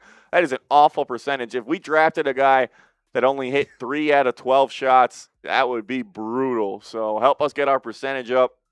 The bosses are on us. Listen, we want a Larry, but the bosses, there's no offseason here at Chat Sports. We got to keep up the production, so help us hit that thumbs up icon. Get that number up. If you're a real one and you want the Knicks to repeat, like the video. Yeah. Shitmaster Kyle, we got teams in the Eastern Conference coming up with acronyms for the type of players they want. Slap. We got to have SLAP. Strong, long, athletic, and powerful. I thought it was physical. Is it physical, athletic, powerful? Who cares? How about this? Has any team drafted a Jalen Brunson stopper yet? No, because they don't exist. Which team's drafting the Jalen Brunson stopper? OKC, are they on the clock right now? Should probably draft a Jalen Brunson stopper. I'll tell you this much. Ryan Conwell, whoever the hell you are, you can't guard Jalen Brunson. So maybe they should get someone that can do that. Maybe the San Antonio Spurs should draft a Jalen Brunson stopper. Maybe the Cavs should. Maybe Boston should. Maybe Detroit should. They don't exist. So all this, Veesaar this, more of this. How about you get some more Jalen Brunson stoppers? Might help your team get a Larry, because you're sounding like a lot of Larry-less losers in the chat. Ugh. You think Ryan Conwell can guard Jalen Brunson? Well, I thought we were going to repeat, but now they got Ryan Conwell. Oh, well, fuck it. End the show, delete the channel. The Thunder got Ryan Conwell. No way the Knicks are going back-to-back. Who is this guy? Is this guy nobody? This guy's probably a nobody, Ryan Conwell. Like, come on. Like, talk your shit. We're the champs. You may never have it again. Oh, shoot. The Heat got Ryan Conwell. No. Oh, Oh, that's it. you know what? Dynamic duo, Giannis and Ryan Conwell. Giannis and Ryan Conwell. Like, what's wrong with them, Hunter? There's nothing personal against Ryan Conwell, but like, unless he can stop. Yeah, Ryan Conwell. You have any Larrys? How many Larrys does he have? How many Larrys does Ryan Conwell have? We are number one. Champs are here, Dave. The champs are here. Like, come on. Ryan Conwell? Nice pick, Pat Riley. Think this guy, I don't know. It sounds like a lot of people in the chat just like don't know how to be winners. It's really easy. Bunch of Larry-less losers. No Larry? Lacko Larry? Zero Larrys? Oh, my gosh. Who is Ryan Conwell, AC? Tell him about him. Yeah, we'll talk about Ryan Conwell. As he is going to the Miami Heat. Listen, it's nothing personal against him, but it is. He's a Heat. He can go fuck himself. All right, well, it is personal, but he has zero Larrys. That's all I know. But he is at Indianapolis and the University of Louisville. Reported 19 points a game last year. Stands at 6'2", 214. Only 34.5% from three. We thought the Heat would maybe target a guy who could shoot the ball a little bit better. But so he can't shoot and he can't stop. It's going to look like a traffic jam on the Belt Parkway in the lane anytime Miami Heat are playing basketball. He did produce multiple years of elite off-ball shooting with a high volume at 34%. Okay, plays tough and physical defense despite his size and was asked to run the point last season, but lacks the handle and playmaking ability to necessarily do so. Can this guy stop Jalen Brunson, Ryan Conwell? Yeah, sounds like a no to me. Sounds like a no to me. Poured in 19 a game last year, 5 rebounds, 2.5 assists. He could score? Steal. Did attempt. He crushed it, 34.5% from three last year. Almost 10 attempts a game. 10 attempts a game from three. So, you know what this guy is? What is he? Non-Larry discourse. Yeah. This is non-Larry discourse. He is not a Larry. And someone else who does not have a Larry is Braden Smith, who goes to the Chicago Bulls. You think he's stopping Jalen Brunson? Overall at 5'10" and a quarter. Now, obviously, one of the better college players of all time, Braden Smith, was extremely productive at Purdue. But I'm shocked that he went this early in the NBA draft. Is he slap? I don't know. If it's 5'10", is that slap? Is that strong, long, athletic, and powerful? I don't know about that. He thrives off. I'm not reading that top one. He's good off the dribble. Brings the intangibles and mentality teams will covet from a veteran player. Size, athleticism will hinder his ceiling. His pick's being traded to the Pacers.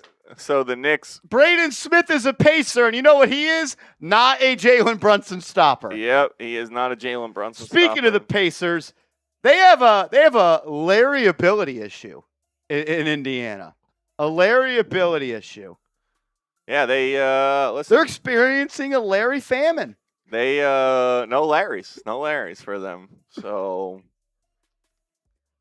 all right, so the Knicks are on the clock after Braden Smith is going to be joining the Indiana Pacers. Pacers? No Larry? no Larry. Tyrese, no Larry. Tyrese Lacko Larry Halliburton. 0 Larrys. 0 Larrys. Oh, man. One less Larry than the Knicks. Oh, yep. All right, Knicks are on the clock. You think Braden Smith's guarding Jalen Brunson in a playoff game? Oh, Come on, guys. what are we doing? They're 7 foot across the board. Jalen Brunson just defeated Victor Wembanyama in 5 games. All right, Knicks are on the clock. See what they do. Best available player.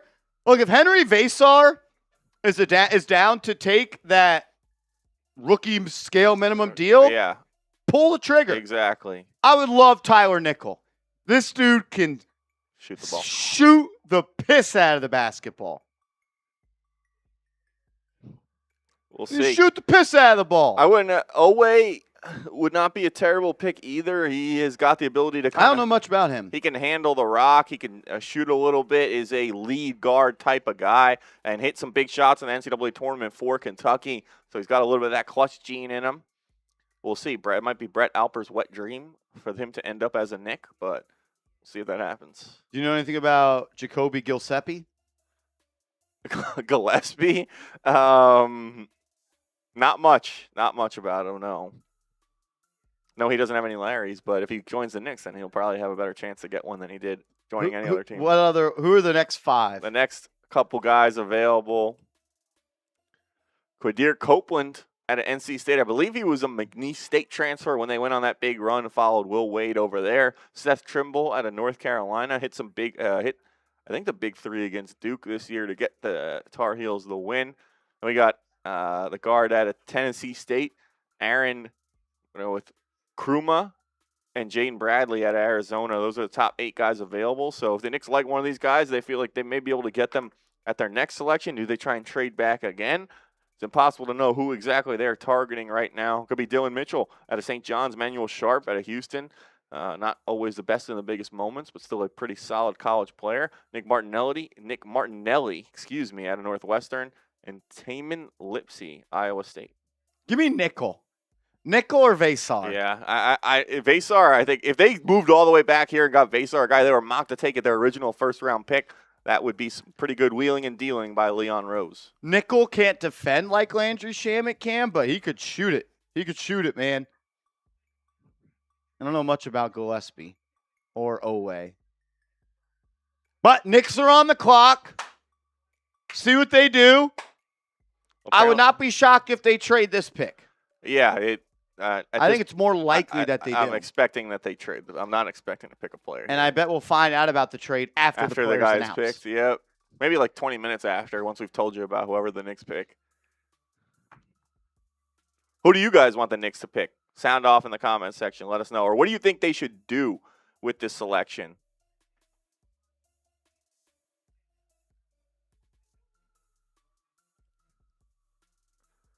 What will the Knicks do with this pick? Type T for trade, type P for pick, or if you have a player, let us know who that should be.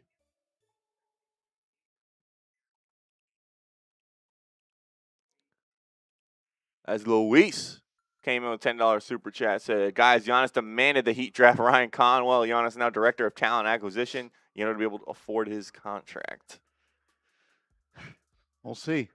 Appreciate you, bro. You think Ryan Conwell can guard Jalen Brunson? I don't think there's anyone on this earth who can guard Jalen. Well, what if teams just go 7 foot across the board? Then that's it. Maybe there's just you know what? They just got to get more dunks than us. That'll help them win. All right, here we go. The Knicks are on the clock. The pick is in. With the 39th pick in the 2026 NBA Draft, the New York Knicks select Jack Kale, guard out of Germany. A guard out of Germany. How would you say that? Kale, Kale? like the vegetable. Jack Kale, guard, Germany. He was the 2026 Bundesliga Player of the Year. Bundesliga. They're showing graphics with tough words on it, and they're not on screen long enough. He was 2026 FIBA Champions League Best Young Player. So you think this is a stash pick or trade? There he is, Alba Berlin, 20 years old, 6'5", 185, out of Germany.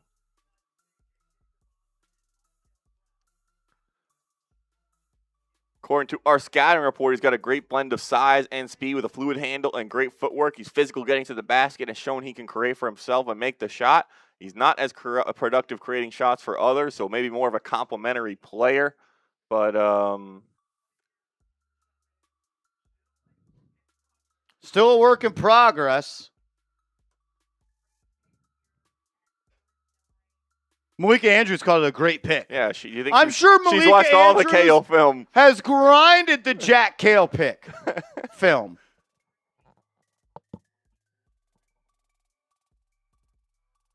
He was a Gonzaga commit at one point, I think. Okay. Our friends at No Ceilings say that he is a smooth two-guard who shows impressive flashes of self-creation as a pull-up shooter, slasher, and foul magnet, though he will need to improve his finishing around the basket in order to make an impact at the NBA level. The Knicks have picked German guard Jack Kale. He played in Germany last year.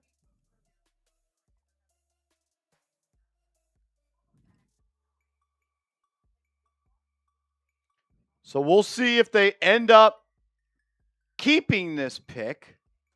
I'm sure we'll find out here relatively soon. This is the type of player, though, Andrew, that would take that likely rookie scale minimum deal of $1.2 million. This could be the salary move here that the Knicks are trying to make. We'll see. I mean, like a guy who is...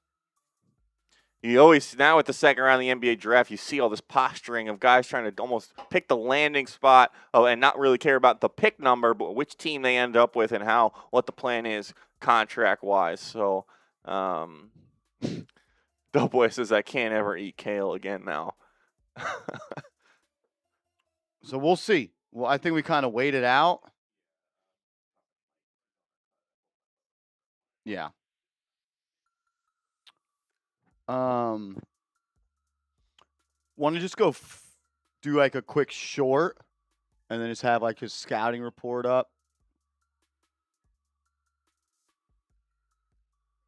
We'll see if the Knicks end up keeping this selection.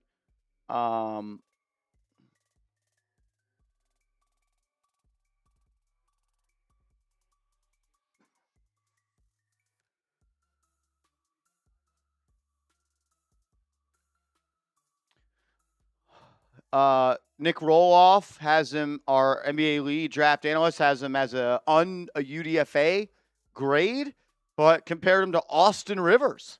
Remember when he scored like 13 straight points in that fourth quarter? Nick Legend, Austin Rivers.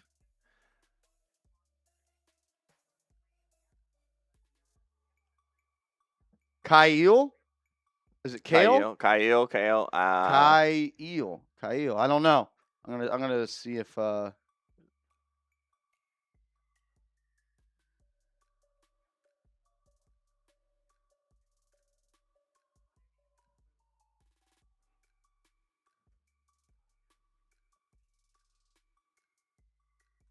let's see what we got on Jack Kyle. I think it's Kyle.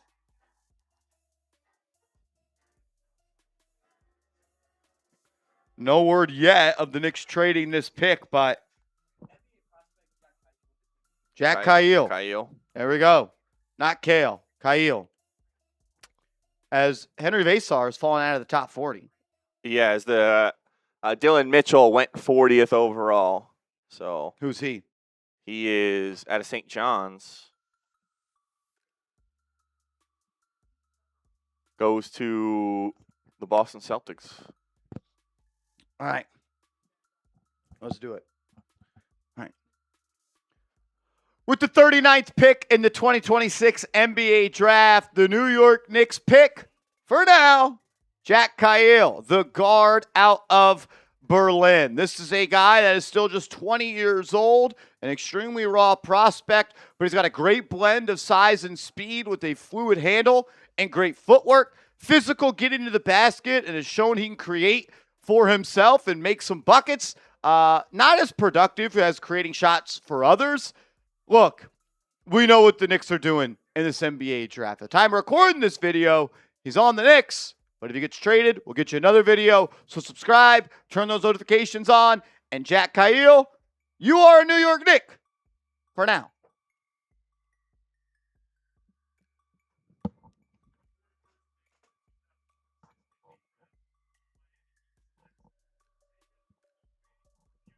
Fran Frischella says athletic, strong, improving IQ as a point guard and playing in a tough league. So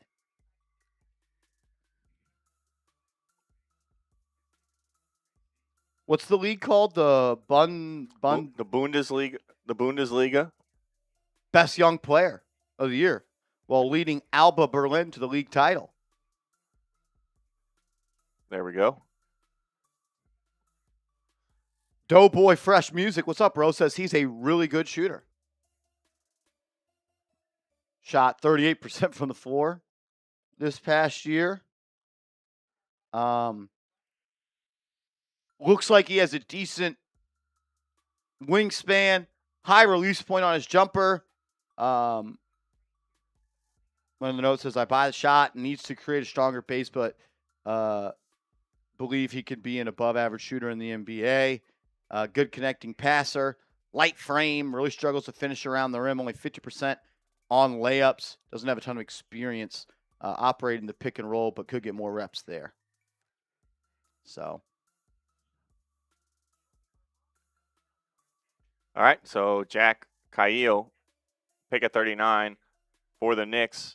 We talked about Dillon Mitchell, 41st. Otega Oweh went to the Oklahoma City Thunder. Oh, the Pistons are trading Isaiah Stewart to the Memphis Grizzlies for 3 future second-round picks. The Pistons clear Stewart's salary and pick up assets, while the Grizzlies acquire a 25-year-old as a rugged front court piece. So, trade right there.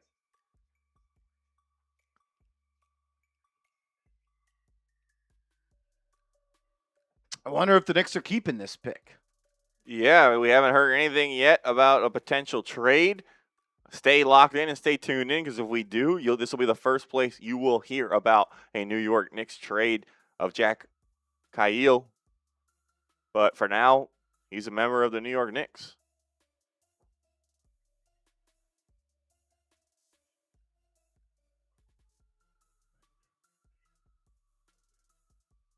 This was the recent trade between the Grizzlies and the Pistons, as Isaiah Stewart, Beef Stew, leaves Detroit and is headed to Memphis.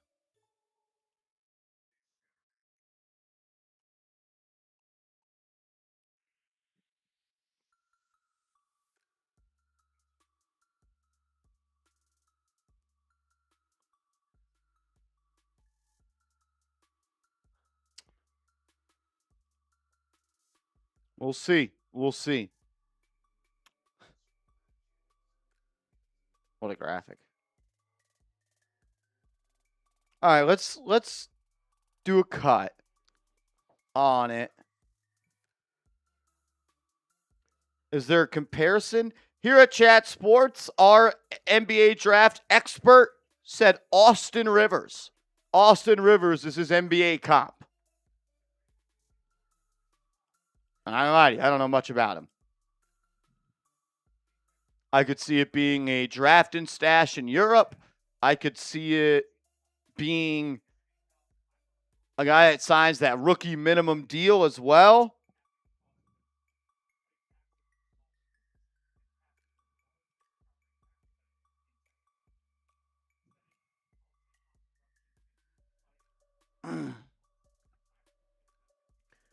As the San Antonio Spurs will select Jacob Gillespie with the number 42 pick. Man, guess we should have got that guy, huh? That's it. I Think he mean, can guard Jalen Brunson? how many Larrys does he have?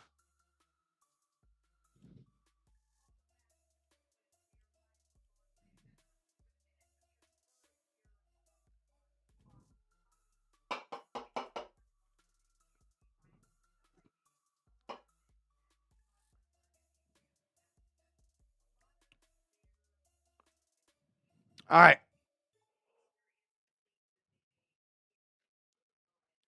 Let's go ahead and do it.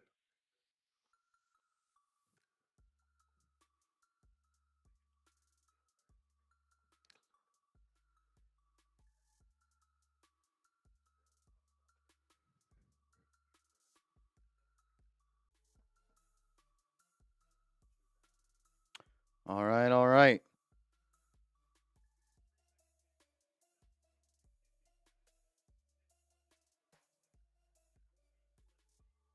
Jacoby Gillespie.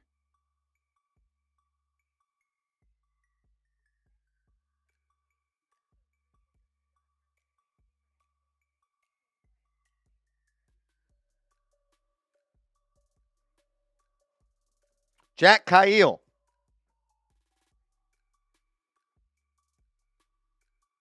What was it? Pick number 39.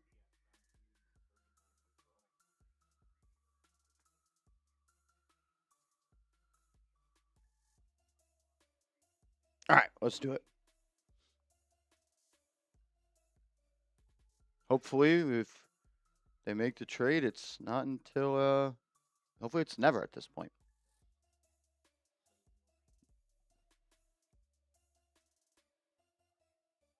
As he just put out a statement. He was at the draft. Says, I'm honored and grateful, super happy. It wasn't pretty cool? Look, aren't y'all? Everyone's pretty excited. All right. Jack Kyle, you are a New York Knick. Finally, Leon Rose and the New York Knicks make a pick in the 2026 NBA Draft, and it is the guard, Jack Kyle. We're going to break that down as you're watching Knicks Now by Chat Sports. We are presented by Prize Picks, and my name is Marshall Green. Before I share my thoughts and everything you need to know about the guard from Berlin, I want you to grade the pick. Get out your red pen. A, B, C, D, or F. Grade the selection of Jack Kyle.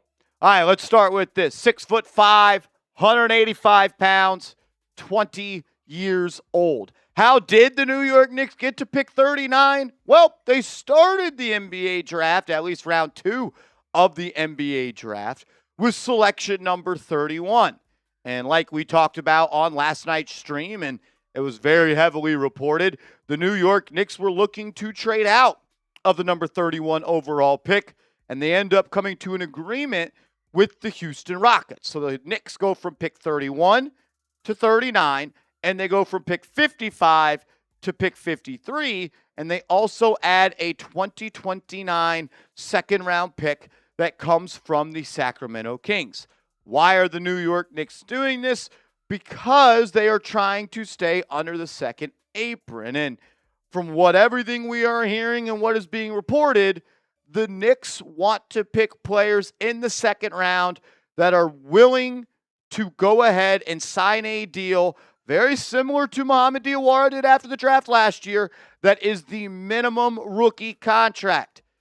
Some players, especially at pick 31, would not agree to such deal. But a guy like Jack Kyle at pick number 39, he may be open to that. That would be a one-year deal worth around $1.2 million, whereas other picks in the second round could make up to $2.5 million.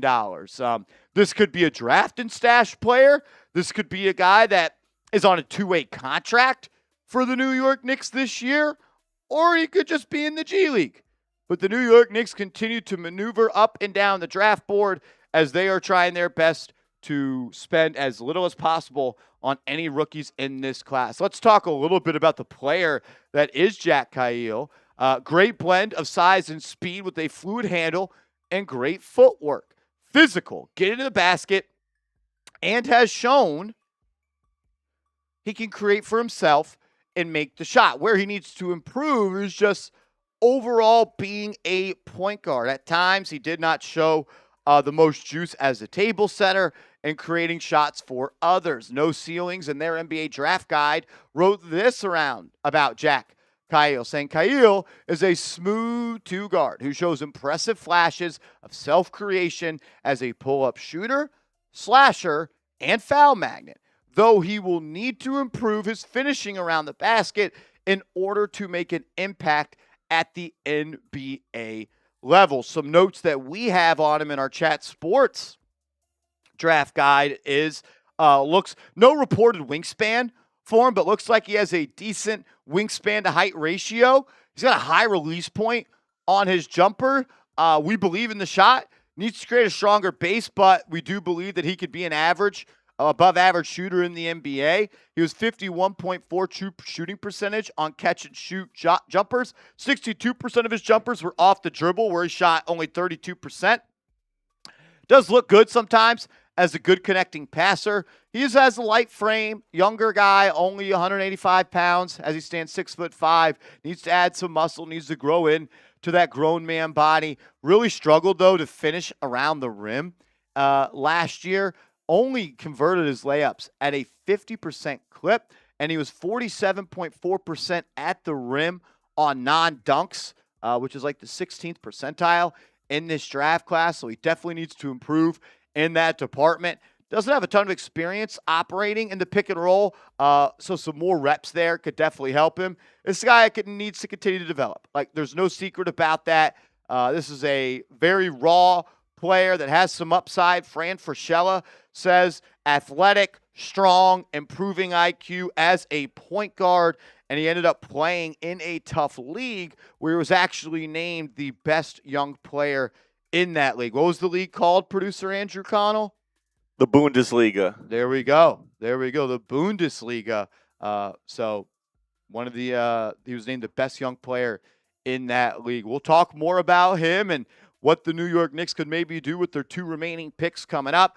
Do got to let you know about our presenting sponsor of today's show, and that is Prize Picks, America's #1 sports pick app. And when you download the app right now and you use that promo code HMA and you play your first $5 lineup, Prize Picks is going to hook you up with $50 in lineup. So play the first $5 lineup. You don't even have to get it correct, and they'll hook you up with $50 in lineups. All you do is select more or less on 2 to 6 player stat line. You submit your lineup, and you see the winnings roll in. It's available in all 50 states, plus Washington, D.C. Billions have been paid out. It is safe. It is secure. They've also added new features to the app as well. Team picks are now available on Prize Picks. You could just pick winners, spreads, and totals. And if you're locked into the World Cup, you could pick winners for the World Cup. Like if you go ahead and pick USA to win over Turkey, there'll be a 1.85x multiplier. So get hooked up with Prize Picks. Down the app, create an account, use that promo code HMA, play your first $5 lineup, and get $50 in lineups. I see a tweet here. Jack Kyle declared for the NBA draft after a strong season for the Alba Berlin in the BCL this past year. The 6'4" guard is currently committed to Gonzaga, but could provide some real value in the second round this year should he stay. They say a potential big-time combine riser. I think this could be a guy that's a draft and stash that you maybe try to develop a little bit more down the line. But at the end of the day, I'm going to go ahead and I'm going to trust Leon Rose and this front office to just get it right and to get it, just get the job done. Get the job done. They've got us an NBA championship. I'm excited. I believe in what they're doing and what they're cooking. And it's very obvious that they want to stay under that second apron and maybe have as much room possible to go and maybe bring back a guy like Mitchell Robinson in free agency, or maybe bring a guy back like Landry Shamet in free agency as well. But Jack Kyle, he spoke to the media after being drafted, says, I'm honored and grateful and super happy. The 24-year-old 6'4" German guard, Jack Khalil. You are a New York Knick. He's listed at 6'3", 6'3.5", 6'4", and 6'5". So take your pick on where you want to say how tall that he is. But a young, raw prospect that needs to be developed, but has some traits and some skills that some people in the NBA that know what they're doing obviously really like. And I'll trust Walt Perrin when it comes to drafting players for the New York Knicks. Do we want to remind you guys that our championship gear here at Knicks Now by Chat Sports is on sale. If you buy any 3 items from our championship collection, which include the World Champ shirts, the OMFG shirts, and the Jalen Brunson 1A What Up Becky shirts, as well as the poster version of the championship t-shirt. You get any of those 3 items, you'll save $20. It's chatsports.com/KnicksNow, chatsports.com/KnicksNow. Buy any 3 items from the championship collection, and you'll go ahead and you'll save $20 as I go and look through my timeline to see if there is anything else. But yeah, a guy that was committed to Gonzaga ends up going to the NBA draft. They select the German guard, Jack Khalil, who might be on the team next year, might be on a 2-way contract, might be a draft and stash player. TBD. I do know this. If we find out any more information on Jack Khalil and what his path to the NBA is at this point, we'll let you know. So subscribe, turn those notifications on, and if you trust Leon Rose to get us back to the mountaintop, hit that thumbs up icon right now and give me a follow over on social media. You can find me on Twitter. You can find me on Instagram at @MarshallGreen_. And Jack Khalil, you're a New York Knick.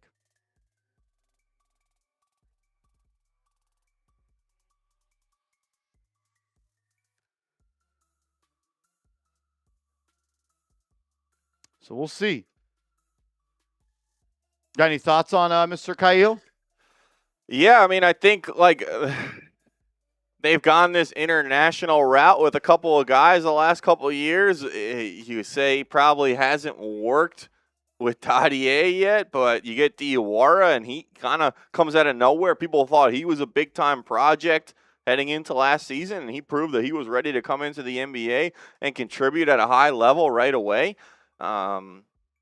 And like they ended up re-signing him now to a long-term deal. So we'll see if Khalil can follow that same path. It's interesting that he's committed to Gonzaga. He's still 24 years old. Just shows you the landscape. 20. Oh, he's 20. Yeah. Okay, 20. But a pro player committed to playing college shows you just kind of the landscape right there. And he gets drafted in the 2nd round of the NBA draft. We'll see if he can follow that same path. You hope he turns out to be more Diawara than Dadier based on their careers to this point. But Khalil, like, I trust Leon Rose. They obviously identified this guy as a guy they wanted to select and potentially try and get him to take that under slot deal or that cheap rookie min. But if you're a player like that, why would you not do it? Get an opportunity to go to the Knicks. They can try and develop you into a quality NBA player, and we'll see. Name of the game. If you're going to have an expensive roster, you got to have some cheap young guys. And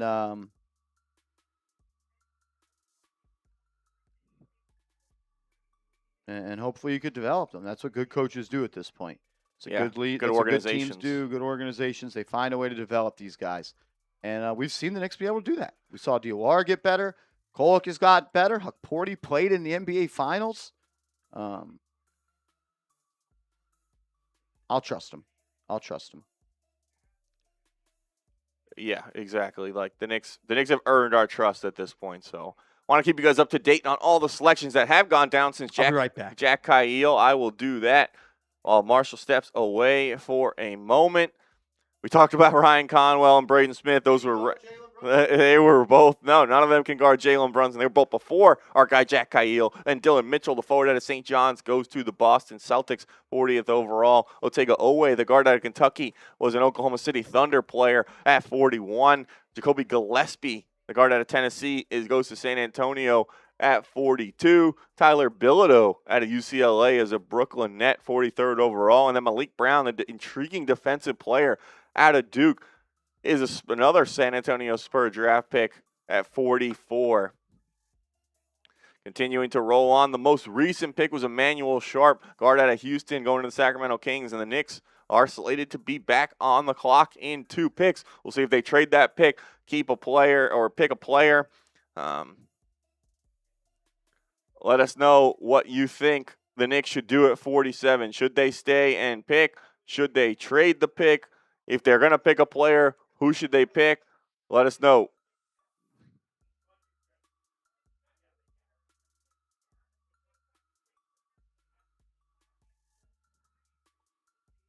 Those are all the recent picks up to this point, and the Knicks are slated to be on the clock soon, with the Kings just making their selection. Then the Knicks are on the clock at 47, followed by Dallas and Denver. The Spurs are collecting all the rookie bigs. They are collecting all the rookie bigs that they can find. They're trying to get as tall as possible on the front line. So our guy Ronald coming in with a $1 super chat. Shout out to you, man. Prime DJ LeMahieu. Ronald, he hits singles every single time. Appreciate you for supporting our show. Always look forward to seeing you in the building, Ronald. Let's go. We're about to be on the clock. We are about to be on the clock. Right back to it. Knicks are on the clock, baby. Ronald, he's just a slap hitter, man. He is, man. He is prime LeMahieu. He's All right, here we go. Knicks are on the clock. The New York Knicks are back on the clock. Tyler Nichols right there, take him. Yeah, so is Veesaar as well. Although you get to the point, I think these guys might be saying don't draft. Yeah, they want the flexibility to choose their destination. So Tyler Nickel would be sweet. Knicks are on the clock. Who should the Knicks pick? Eddie V says just saw the highlights. What do you think? Kyle What? Kyle highlights. Is that what he said? Just saw Jack. Okay, Jack Kyle and his highlights. Let's see. Knicks are on the clock. See what they're about to do.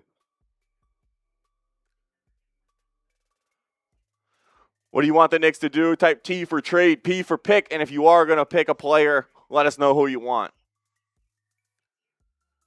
Seems like everyone wants Veesaar here. Yeah.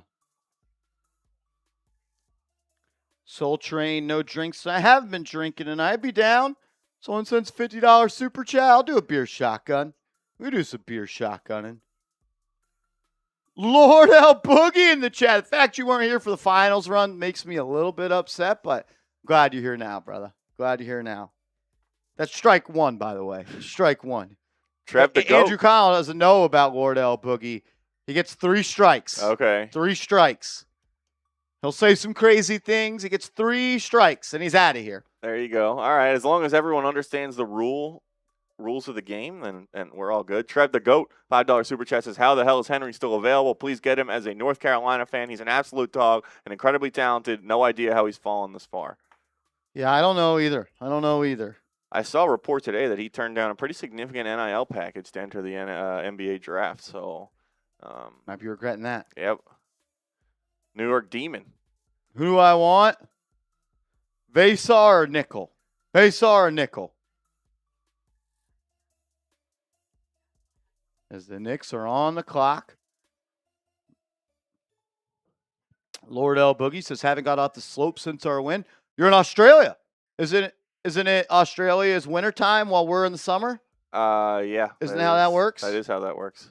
Doing some skiing in the summer. I like it. Strike one. That's my guy right there. Shout out to Lord L. Boogie. I don't know if I said this already. What's up, champ? There you What's go. up, champ? Be greeted as champ from now on. Veesaar would be cool, but I don't believe Veesaar would accept the minimum, the rookie min. Yeah. Especially if I'm Maybe sure they he get was him on offered more than $1.2 million to go back to North Carolina. Yeah, maybe they get him on a 2-way. What up, New York Sports on Top? But, like, if I'm a guy like that, you look at what happened with, like, you get that 1-year deal, then you get paid earlier than opposed to taking some of those other contracts on a bigger deal. But sure, he's got smart people advising him what to do. Maybe not if he turned down that money, but. Jose says, saw Jack's highlights, not impressed.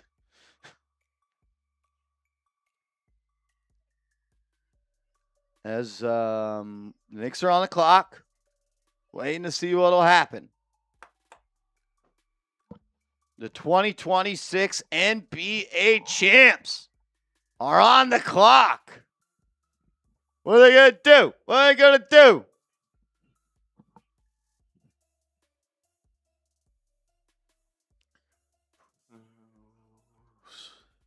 So it could be one of these 4 guys, or it could be one of these guys as well. Nkrumah, Bradley, Martinelli, Lipsy.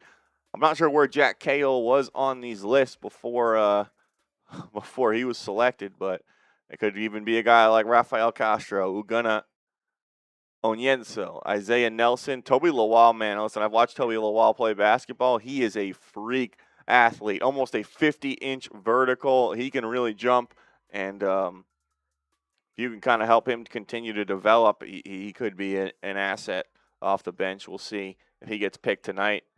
Saw my guy Celso in the chat. What's up, brother? What up, Celso? What up, champ? We made a trade. We made a trade with y'all. Pleasure doing business with the Rockets. Pleasure doing business. Here we go. The Knicks are on the clock with the 47th pick in the 2026 NBA Draft. The New York Knicks select Tyler Nickel, the shooter out of Vanderbilt. Oh, this is who I wanted, which means they're going to trade him. Probably. If we wanted Tyler Nickel, he needs to work on how he speaks a little bit, but this guy can shoot the piss out of the basketball. He is like Duncan Robinson, man. Lightning quick release. He can attack closeouts. He's not just a shooter. Like, he's 6'6". He can catch the ball on the three-point line. If you close out too aggressively, he can rip through, put it on the deck. He can finish with the right. He can finish with the left. As we have the 47th pick, right? We do. Because Brett Siegel says the Mavs are selecting him. I believe that was a part of the trade last night. The Mavs picked. Yeah, Brett Siegel, you don't know what you're talking about. I don't want a Siegel summer. He's a fucking bum. He just said the Mavs picked him. He is. We did. Look, if the Knicks actually keep Nickel here, that's an unreal pick. Unreal pick. Please keep Tyler Nickel.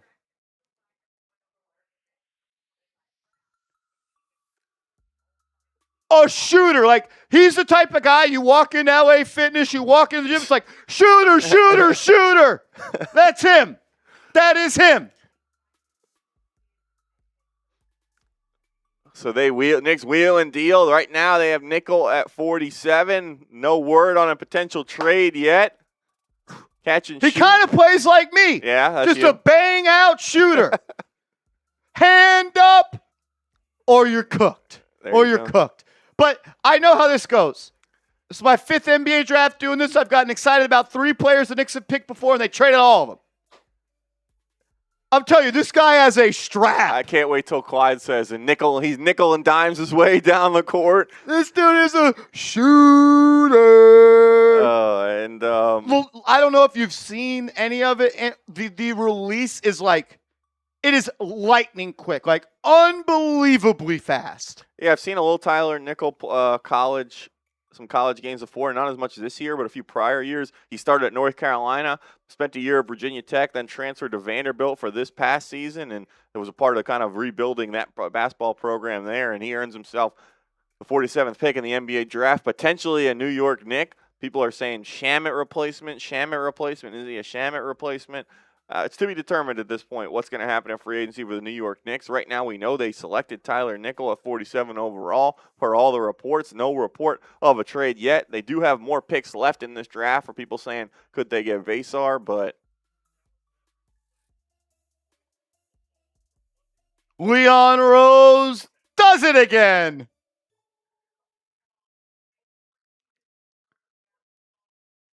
Wow.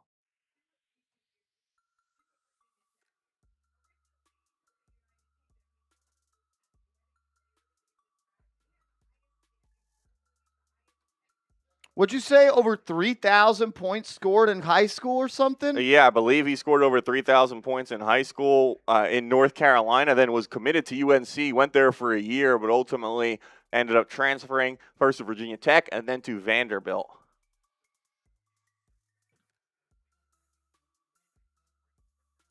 So he goes 47, and right after that, Toby Lawal. Run through some of the graphics on him and Yeah. tell the people about him. That's why they're here. They want to hear about him.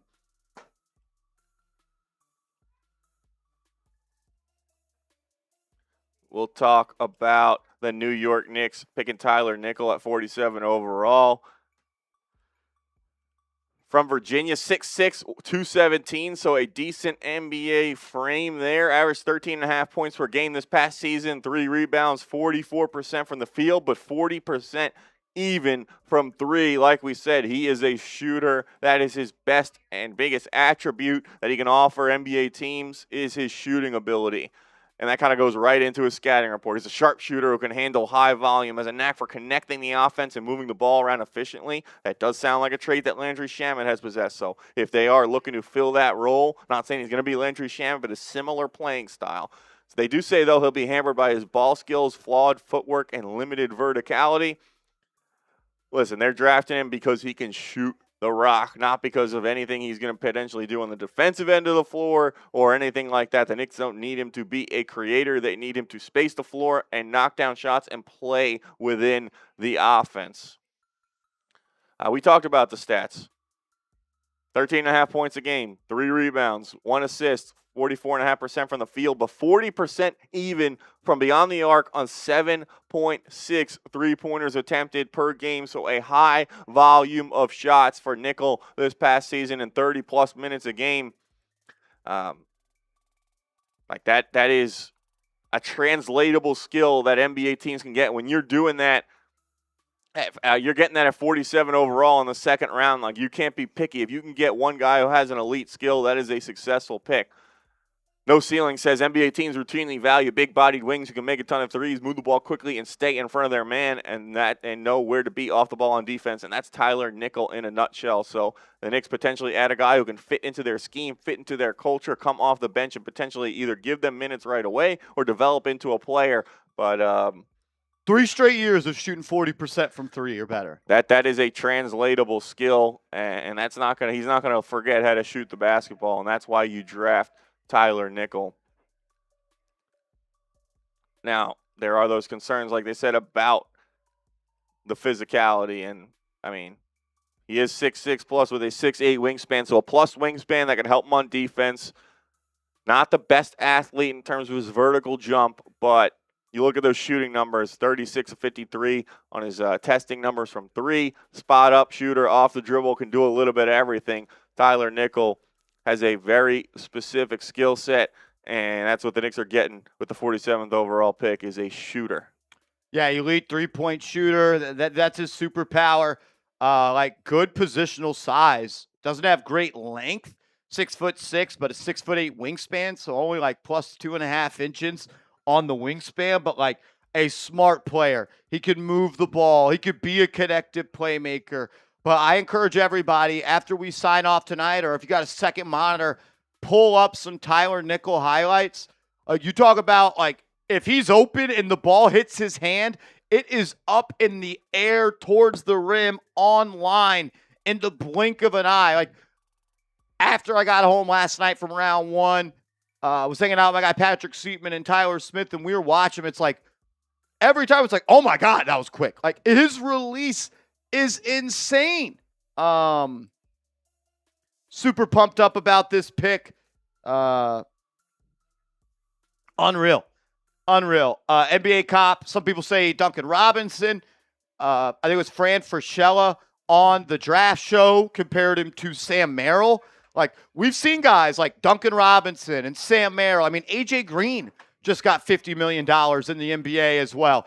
If you can shoot the pill at a high clip on high, like, volume, you're going to be able to play in this league. And Tyler Nickel, man, I'm really bullish on this guy because AC in the second round, you're not looking for superstars. You're not always going to find a Jalen Brunson in the second round. But can you find a player that does one thing at an NBA level?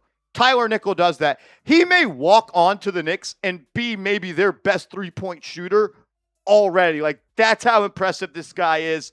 Yeah, you're not getting a perfect prospect at 47. I'm freaking pumped up, man. You're not getting a perfect prospect at 47, and like you said, an elite skill already. And if you can develop, if this guy becomes a Duncan Robinson, an AJ Green, a Sam Merrill at 47th overall, that is a huge win. So, and if this is the guy they wanted all along, and they targeted all along, the precision and the maneuvering of Leon Rose to go up and down the board and kind of just continue to collect assets while still getting their guy. Hell of a job by him. So we'll see. But Tyler Nickel, as of now, nothing about a potential trade. So hey, I haven't heard anything about him yet. But yeah, I'm a big fan of his. I'm glad that he's a Knick. We're gonna package the. Yeah, let's do a short. We'll do a short, and then we'll combo the. Yeah, because they're on the clock in one pick. Cool. So let's do a short real quick.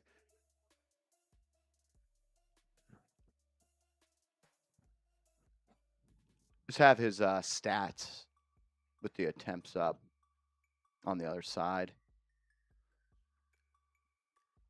Like, as long as he is not the worst defender in the NBA, which I think he's got the size and length at 6'6" and almost a 6'9" wingspan to be able to at least be. Can he play in a team defense? Like, yeah. They're not going to put him on the other team's best player. They're not going to ask him to guard a top-level player one-on-one. But can you stay on the floor, be in the right spot, rotate properly, play within the team defensive scheme?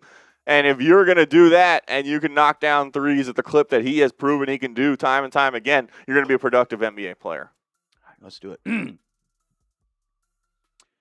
With the 47th pick in the 2026 NBA Draft, the New York Knicks select Tyler Nickel, the flamethrower, out of Vanderbilt.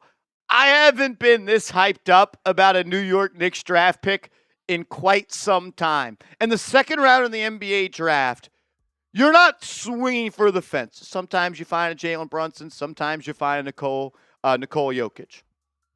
You should be looking for players that have one skill that is NBA level.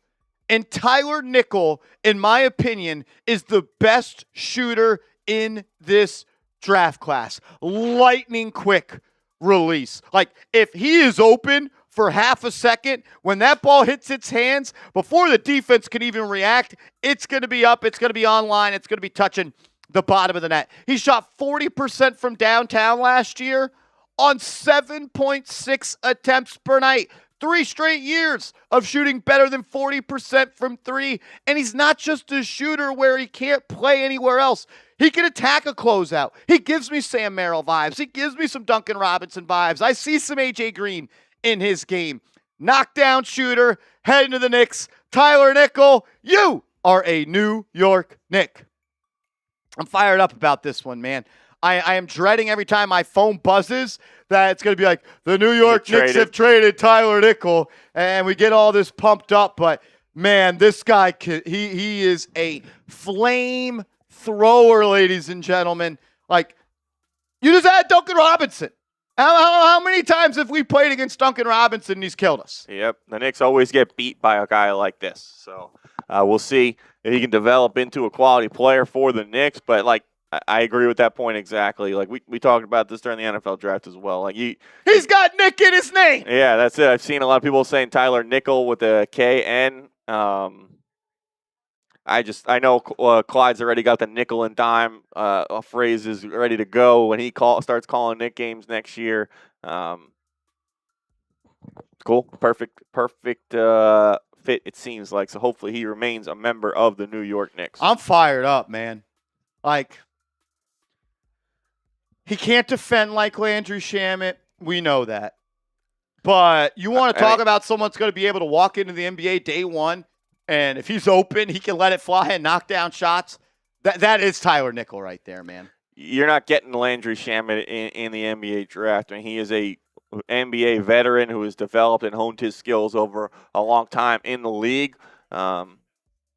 Seems like they drafted a guy with a similar skill set and the potential to develop into a similar player, but you're not really going to be able to replicate that at pick 47. Unreal. I'm just going to read some stuff on Tyler Nickel here as the Knicks are one pick away.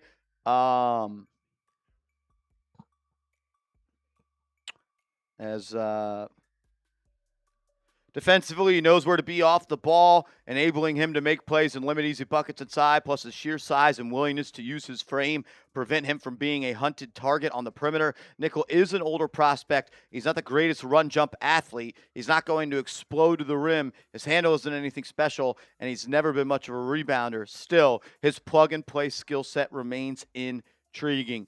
Few players have a shooting resume that can even hold a candle to what Tyler Nickel did throughout the course of his collegiate career. In 4 high major seasons, Nickel hit 39.4% of his threes on 13 attempts per 100 possessions, which is an absurd marriage of efficiency and volume. So many be more than up to the task of handling that responsibility. He's a connective passer. He could survive on defense, got good ball skills. Needs to become a better rebounder, but some of his NBA comps, they say shades of Sadiq Bey, Corey Kispert, Daniel House. Our guy here at Chat Sports, Nick Roloff, says he's got some Duncan Robinson in his game. Jay Billis compared him to Sam Merrill. Sam Merrill's like 6'2", 6'3". He's 6'6". Yeah, he's got much better size, so the ability to potentially develop into a higher level defender with that length and get in the passing lanes. I saw someone in the chat said he averaged almost a steal a game last year, so maybe the ability to develop into a better defender than he is right now. Whatever it is, I'm sure the Knicks will be able to coach him up, get the best out of him, develop him into the best player he could possibly be in the NBA. And they obviously saw something that they liked in Tyler Nickel, not only obviously just as a shooter, but as a player. And I don't think the Knicks would take him if they didn't think he could develop into a quality piece for them, whether it's this year or down the road. I post his highlights on Twitter, and someone goes, "Damn, he got a gun on him." Dude, I'm telling you. We'll pull some highlights up here in the studio here in a moment. The Knicks are back on the clock right now at 51, right? Or is it 53? 53. Okay, so a couple more picks away. Every time I look down, I'm scared I'm going to see that the Knicks are trading Tyler Nickel. Shout out to my guy Knicks Memes on Twitter. They're already calling the duo of Tyler Kolek and Tyler Nickel and Dime. Nickel and dime. There you go. The Tylers. It just writes themselves. They just write themselves. The T's. The Larry. They call them the Larry Bros. Well, Nickel will have another Larry soon. Show.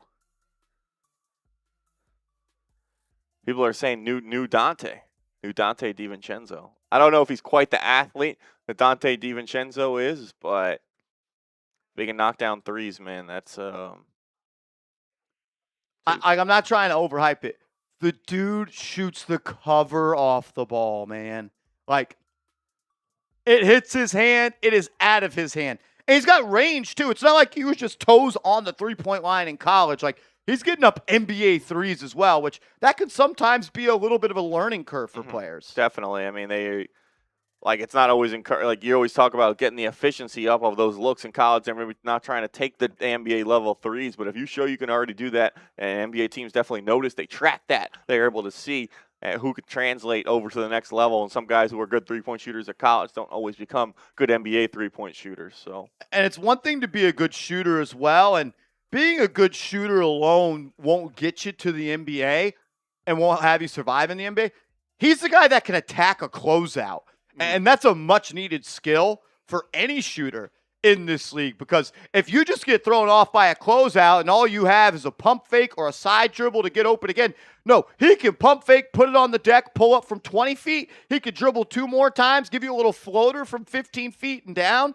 And there are multiple times I was watching, like, he can get to the rim, he can finish with the right, he can finish with the left, he can hang in the air, he can change his shot. Like, you'll score the amount of points that he did in high school and in college if all you are is a catch-and-shoot player. Like, he can catch, put it on the deck one time, sidestep, free up some space. Like, that was exactly what I was about to get to. You don't score 2,909 career high school points. If you can't score in a variety of ways, like you got to be able to. And listen, that is 2 levels away from where he will play for the New York Knicks. But some of those skills do translate. The ability to, like you said, have that counter move, be able to pump fake and drive, or take the couple dribbles and pass the ball next to an open shooter, fitting within the scheme of what the Knicks are trying to do.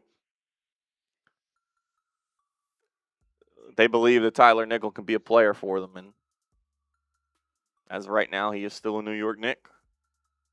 Chills, man. Absolute chills.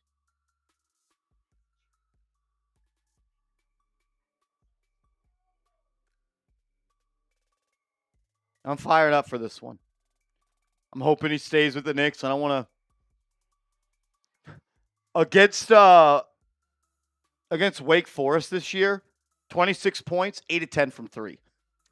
So just pretty much straight threes.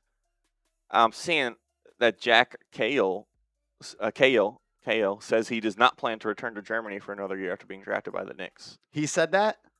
during his press conference. I don't know if that's up to him. Okay, there you go. There you go. He said that. Tyler Interesting. Nickel on 3 people he would want to have dinner with, dead or alive. Jesus, Martin Luther King Jr., and LeBron James. That's quite a crew. That is quite a crew. He didn't say Jalen Brunson? Yeah, I have to change that answer. Jalen Brunson, Larry O'Brien, and he can pick his third.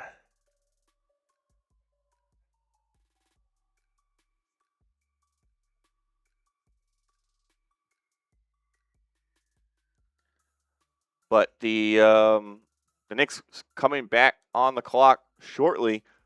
A little bit of a break here. Clippers on the clock at 52. They have not made their selection yet, but the Knicks will be back on the clock at 53. And you say, why are they on the clock at 53? It's because they made this earlier trade with the Houston Rockets involving the 31st overall pick that got them the 39th overall pick and the 53rd overall. So they originally were slated to pick 55th. They move up 2 slots to 53, pick up an extra 6 second-round pick in the process. So will they pick a player? Will they trade that pick? To be determined, but they are 1 pick away from making their last selection that they are slated to make here tonight at 53rd overall.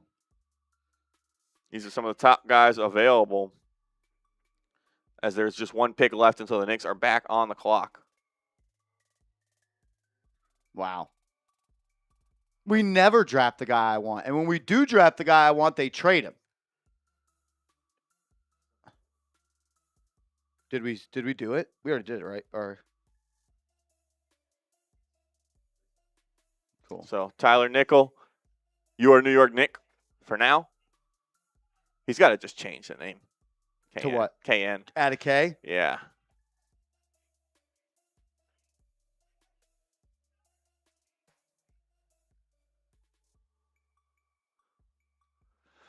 We'll see, but heading on, we are now within the last 10 picks of the NBA draft. What was that? Pick number 47? 47. Tyler Nickel. Leon Rose wheels and deals his way up and down the board. The dude lets it fly, man.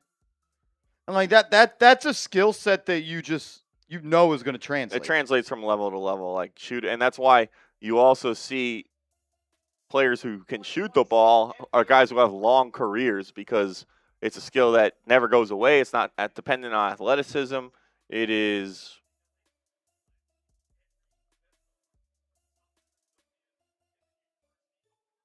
as Henri Veesaar goes to the Clippers. there you go. Man, there was talks about him going in like the top 20s. I mean, he was mocked to the Knicks in the at their 24. original first-round pick.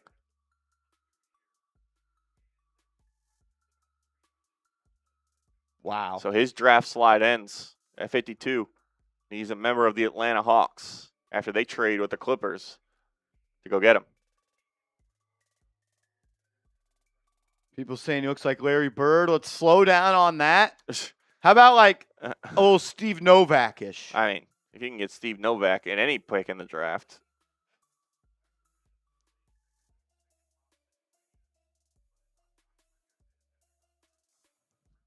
He's already probably better than Reggie Miller, so I don't want to compare him to that. That would be unfair. No, to Tyler that would Nickel. be, yeah. You would be slighting him by saying that. So he's already better than Reggie Miller. So He's also joining a team with a Larry. So I don't think I ever compared him to Larry Bird.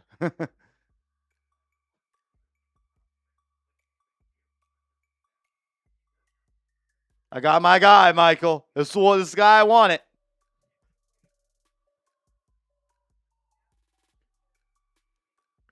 As the Knicks are back on the clock with selection number 53, this is the last pick that they own.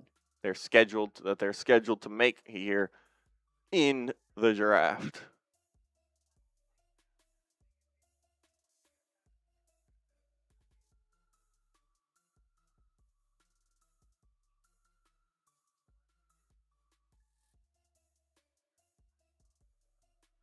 Oh, it's Veesaar is going to the Hawks. Yeah. I thought it was to the Clippers. They originally owned the pick. There was a trade. They swapped 52 and 57. And the Hawks get Veesaar. As the Knicks are on the clock.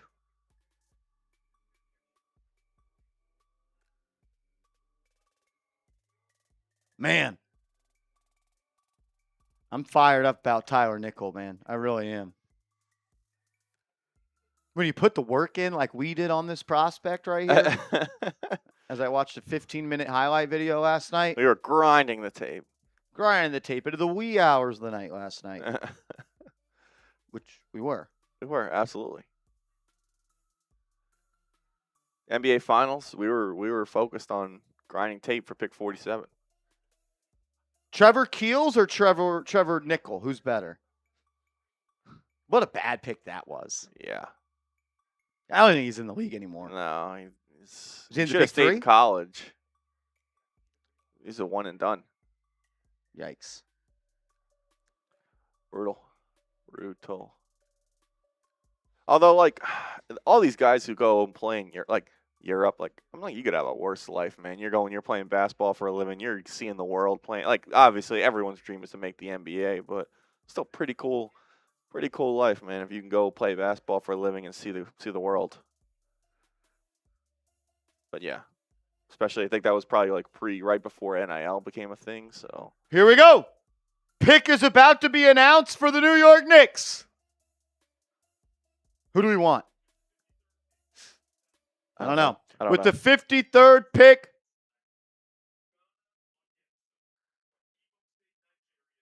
they select Ugonna Onyenso, the center out of Virginia. Ugonna Onyenso, he was a part of the 2025-2026 ACC All-Defensive Team. Ugonna Onyenso. What do you know about him? I know that he went to the University of Virginia. He's a big guy, and obviously, like, the Knicks are looking to replenish their center depth with this pick. We'll see if they end up holding on to it, but let's get some graphics up on screen about our guy Ugonna. 6'11", 7'4" wingspan, 9'5" standing reach. He was at Kentucky from 2022 to 2024. Then he was at Kansas State. Maybe we can get Brett Scott in here to talk about him from 2024 to 2025. And then he was at Virginia this year. This is what we got on the Chat Sports scouting report. Dominant rim protector. Virginia played a lot of drop coverage. Onyenso developed the ability to defend two guys with his length and recovery skills. The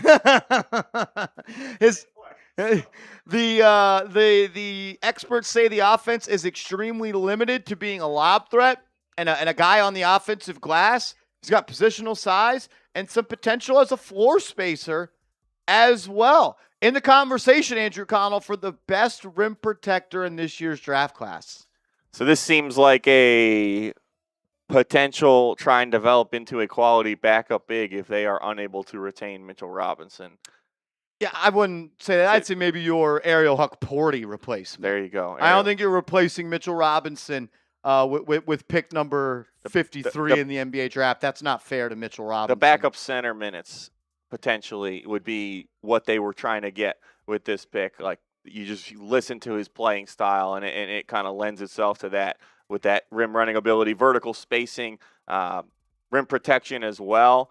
Like the ability to continue to have a strong defensive unit when he is in there protecting the rim and cleaning up some mistakes that maybe some of those other guys get by. Did not play a ton of minutes of this past year, only 18.6 per game, but was still 3 blocks a game and only half the game played. So that just shows you his rim protecting ability, and shot a high field goal percentage. So it's rim running, it's layups. As I think Detroit is trading for Onyenso. Okay. Per Drake Fisher. The New York Knicks, he will be traded to the Pistons. He is not a Knick. He's going to suck. Never liked him anyway. I never liked him anyways. So, no. The Knicks end up trading Ugana Onyenso to the Detroit Pistons. So, Ugana, you gone. Saw that one coming, but it's interesting because they did make. I didn't like him anyway. They made an earlier trade for Isaiah Stewart to go to the Memphis Grizzlies, so they were down a center from that deal.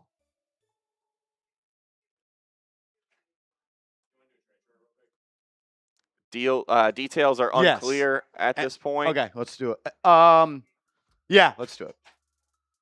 We'll do it. We'll do it real quick.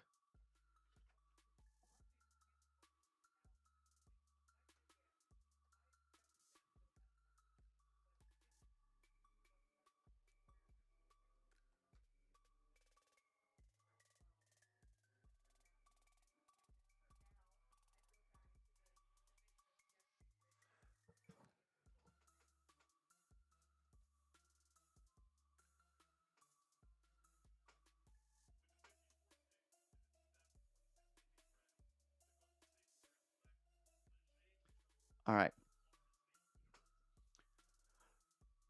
I think for the last time tonight, the New York Knicks have made another trade. The New York Knicks are trading pick number 53 to the Detroit Pistons for what is being reported at this time as cash considerations. So the New York Knicks do not make a pick at number 53 overall. They send that to the Detroit Pistons, which means the 2026 NBA Draft for the New York Knicks is officially in the books. We're going to do a full recap coming up on the channel for both of the picks that the New York Knicks have made. So subscribe and follow for free daily content on the world champion New York Knicks.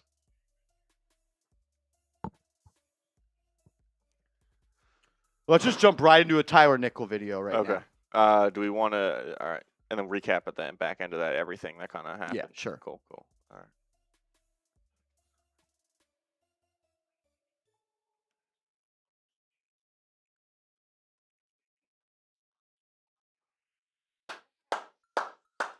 Tyler Nickel, baby. I love it. Shooter.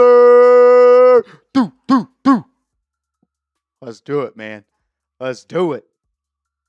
Cash is king.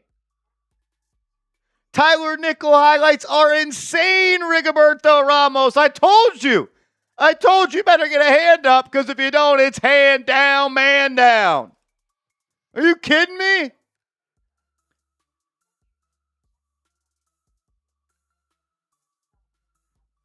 All right. Leon Rose, you have done it again. The steal of the 2026 NBA Draft. The New York Knicks select Tyler Nickel, the shooter out of Vanderbilt, with the 47th pick of the 2026 NBA Draft. I'm calling it the pick of the draft, the steal of the draft. In the New York Knicks, they have won the NBA Draft. As you're watching Knicks Now by Chat Sports, we are presented by Prize Picks, and my name is Marshall Green. If you don't know anything about Tyler Nickel, I'll tell you everything you need to know. But you guys are ball knowers. You know who he is. So get down in the comments and grade the pick of Tyler Nickel to the Knicks with the 47th overall pick, A, B, C, D, or F. Tyler Nickel, 22 years old, 6'6", 217 pounds. And you can't talk about Tyler Nickel if you're not talking about a knockdown shooter. What does Mark Jackson say? Hand down, man down. That is what we will be saying about Mr. Tyler Nickel.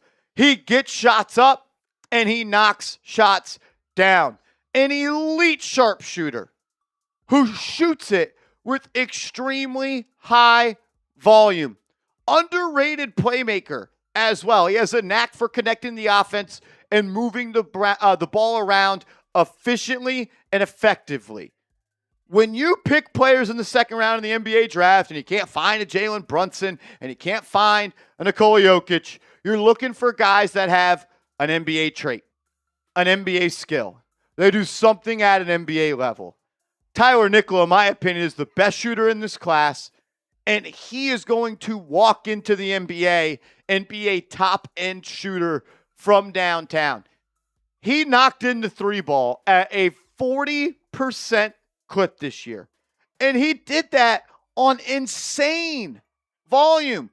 He got up nearly 8 threes a night, 7.6 three-pointers attempted per night, knocked him down at 40%. What I also love is the field goal percentage is higher than the three-point percentage, meaning he can score inside the arc at a high level as well.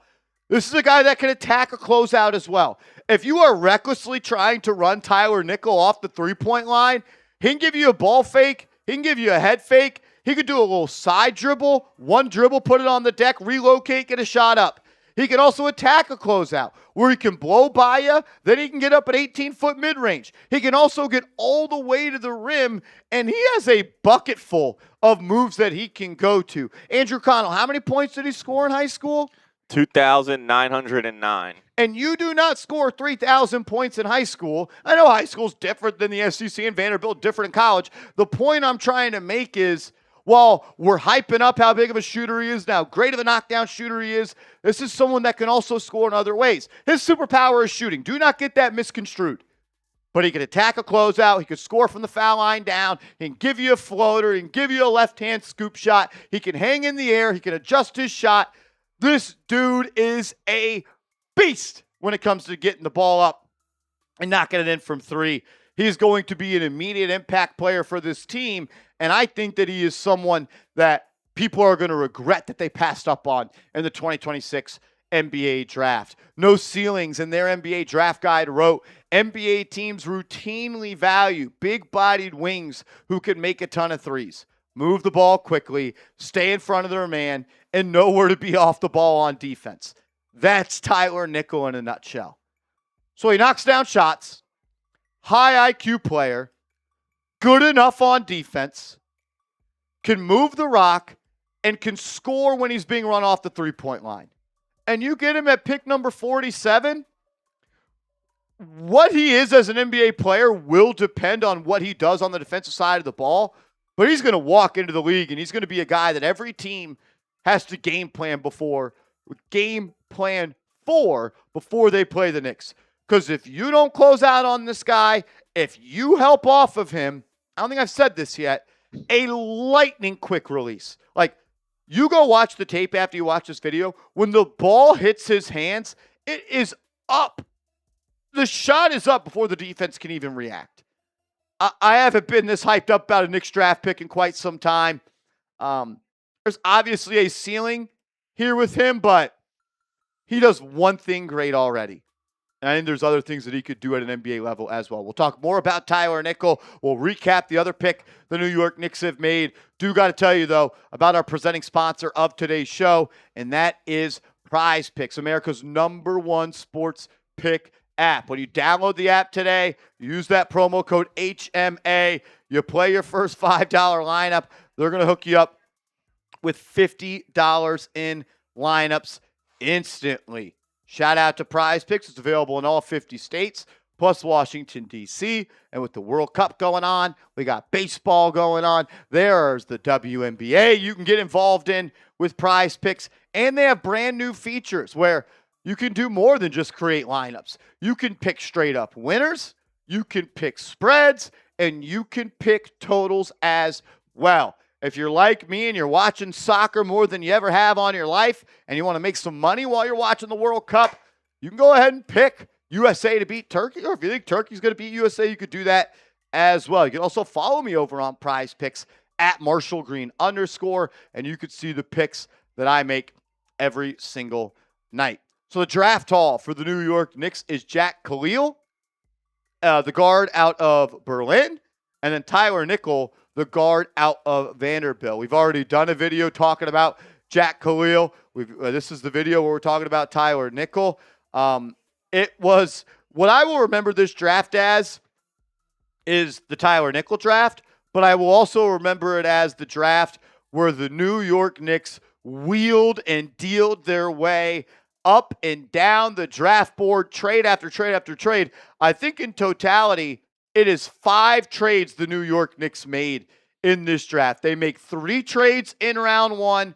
They trade down from 31 in round 2, and they end up trading away pick number 53 as well. They start the draft with the number 24 overall pick. They trade that to get the 25th pick. Then they get the 25th pick, and they trade that to get the 30th pick. Then they trade the 30th pick to get pick number 47 and 4 future second-round picks. Then they're on the clock at pick number 31. Then they call up the Houston Rockets, and they make a trade there. They go from pick 31 to pick 39 and pick 55 to pick 53, and they also add a 2029 second-round pick. Then they end up picking Tyler Nickel with pick 47. Then they're on the clock with pick number 53, and then they end up trading that to the Detroit Pistons to get cash consideration. So 5 trades in the NBA draft for Leon Rose and the New York Knicks. Unbelievable. Unbelievable. I'm fired up, man. Tyler Nickel was one of my guys going into round 2. I was stayed up late last night watching some potential players the New York Knicks could draft, and when we stumbled across the Tyler Nickel tape, I was like, whoa, this guy just shoots the ball different. Like, I'm telling you, the release looks Steve Novak-ish at times. Like, it is that quick. Catch, ball up. Just money. Absolute money. We'll see what Jack Khalil turns into. He's got to develop. He told the media he expects to be a part of the New York Knicks next year. There was some rumors that maybe he's going to be a draft and stash player. We'll see on that front. But who knows? Hopefully he turns into a great player. Still just 20 years old, 6'5" combo guard. And then you get Tyler Nickel as well. In my opinion, the best shooter in this class. We'll have a full video coming up later to give draft grades for both of these players, and we'll grade what Leon Rose did. We'll grade every single trade. But I want to let you know that our championship merch right now is running on a deal. Go to chatsports.com/Knicks now. And if you buy any of our 3 championship items, which include that Brunson shirt, the OG Anunoby Tips It Up at In shirt, and our World Champs shirt, and this design and a poster. We got 4 items in our championship collection. If you buy 3 items, you'll get $20 off your total. Just go to chatsports.com/Knicks now and get your stuff today. Wow. If you want the Knicks to repeat, hit that thumbs up icon. Today and yesterday were day 1s of the offseason. There's work to be done. What are they going to do with Mitchell Robinson? What are they going to do with Landry Shamet? What are they going to do with Ariel Huckporty? Are they going to bring in any other guys as well? The Knicks did all this trading and maneuvering to stay as far under the second apron as possible and pay these second-round picks and draft picks the least amount of money as possible. We'll see what they do. Appreciate everybody for tuning in. If you haven't yet, give me a follow on social media. You can find me on Twitter, and you can find me on Instagram at Marshall Green _ Woo!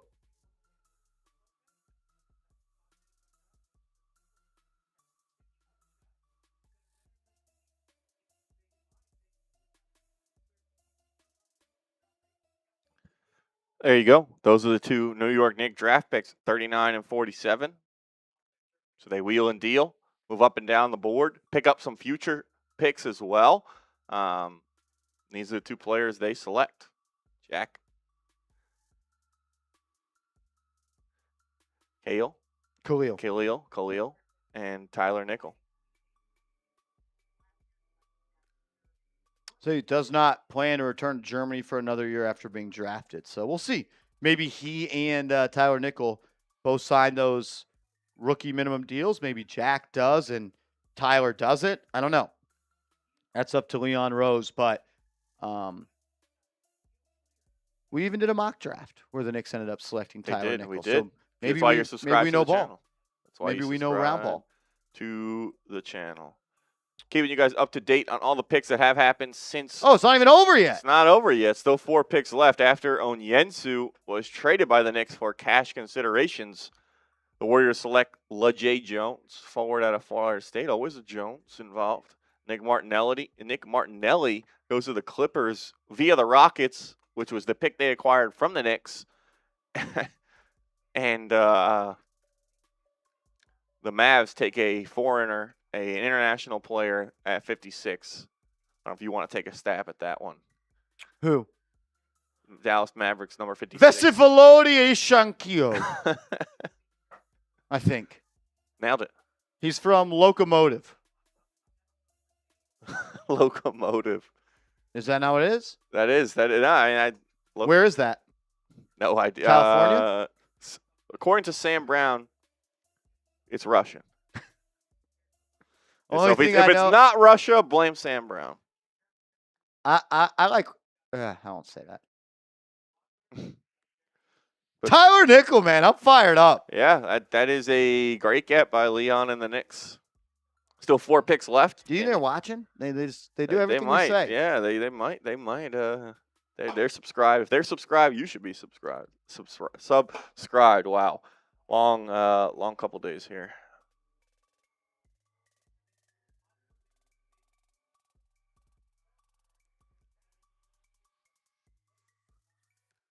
Smitty just tweeted out former St. Bonaventure forward LaJay Jones, drafted 54th overall, is now teams with Steph Curry. First Bonnie drafted since Andrew Nicholson 2012. My response, Nickel clears. He does. LaJay Jones. I've watched LaJay Jones.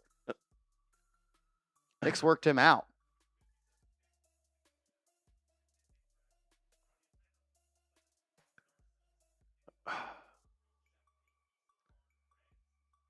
We're going deep in the international waters here at the end of the second we round. have done a whole reaction to pick after 53, and they've moved 3 picks. Yeah, it's really been a slow crawl here.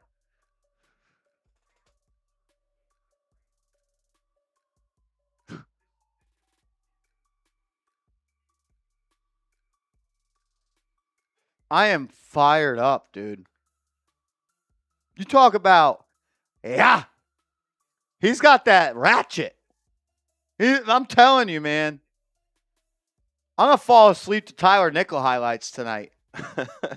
That's it. You gotta. You try and you're gonna double Jalen Brunson. You better be ready to close. That's out what I'm on saying. Tyler Like, Nickel. literally, you put him on the floor and they double. Like, you could do what the Cavs did where, like, he's the guy that's one pass away as Yeah. well. The spacing. That's literally the definition of spacing, right there.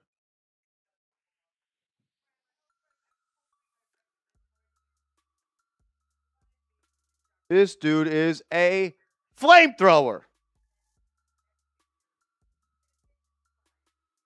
Flamethrower.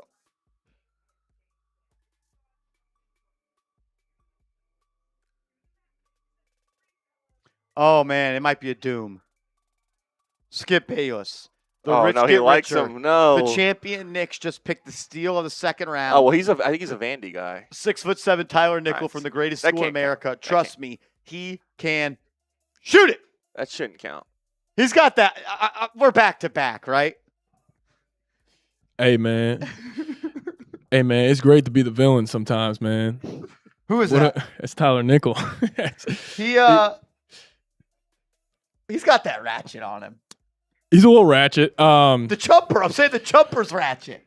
Oh, ratchet. I thought you were talking about his personality. No, I don't even know what that would mean. I don't even know what that would mean. What do you mean by that? Dude's got a strap, though. Oh, my God. I mean, beautiful jumper. We were grinding tape last night. At what time? 2 a.m. What other content creators grinding Tyler Nickel tape? Nickel Nick? Dillon said that's what streets are already calling him. Yep. Nickel Nick. What I was so impressed about him, one, there's a lot of guys that can shoot the basketball. Mm-hmm. Lightning quick release. Yeah. But he can attack a closeout, too. He scored Yeah. 2,900 points in high school. They really? So it's like he's more than just a shooter. I'm not saying he's an off-the-bounce creator or anything like that, but we saw multiple times. Pump fake, rip through, put it on the deck once, 18-foot mini. Did you add the Skip Bayless to it? I just saw that, and I said it might be Doom.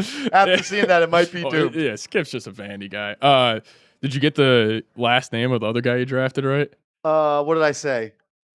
Oh, Jack? Jack Khalil? It's just Kyle. Kyle? Just Kyle. At least Rolly told me that Kyle? earlier. I think it's just Well, Kyle. I said it wrong the whole time. We've said every version of it, probably except that. At first it was Kale, well, and then it was Kyleel The guy they drafted at 53, on whatever. I was like, that's a brutal name to try to pronounce. yeah, I definitely didn't say it correctly. That's why we shipped him out. Yeah, I was convinced myself, I like him. Then I saw I went to Pistols, like, He I sucks. never liked him. He sucks. Tyler Nickel, though, this is like your Max Strus, Duncan Robinson. This is what good teams do. Little AJ Green action. Oh, AJ Green. What's another white shooter we could throw out Steve there? Novak. Steve Novak. He has a little Mike Miller in his game. Little Mike Miller. Is he going to hit like 30 points in Game 7 with one shoe on, maybe? That'd be dope. Jerron Pierre. A lot of people in this chat, Patrick Seatman, I'm seeing a lot of people on the internet, Mm-hmm. they're applauding what the Oklahoma City Thunder are doing. They're applauding what the San Antonio Spurs are doing. They're getting these 7-footers, these big guys.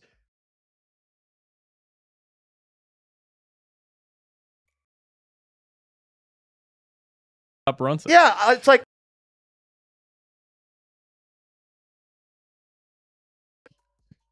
what was the Benton guy that he got? You think he's guarding Jalen Brunson in the NBA final? Conwell. Conwell, No, yeah. Benton.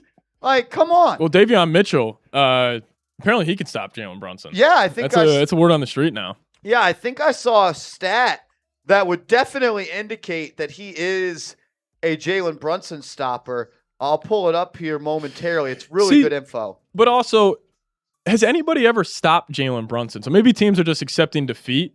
That's what I saw. Davion Mitchell does a really good job of guarding Jalen Brunson. Per 75 possessions, Brunson averages 33 points on Davion Mitchell's head on 75% true shooting. What, there's about 100 possessions in an NBA game? So, and they got Giannis, who does a really good job of guarding Jalen Brunson. Per 75 possessions, Jalen Brunson averages 53 points on his head on 51% true shooting. They also have a guy named Norm Powell, who's a really good Jalen Brunson stopper. Brunson only averages 34.3 points per 75 possessions on his head top. Well, yeah, and then what they about also Wiggins? have Andrew Wiggins. I don't know if you heard about that.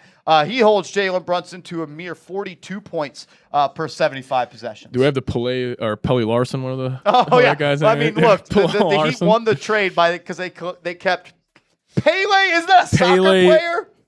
Yeah, I think Pele's a soccer player. Why are these last 3 picks taking so long? I don't know. It was actually flying by. I thought they kept. They got more pretty commercials well. they got to run through. Did y'all have a pick today?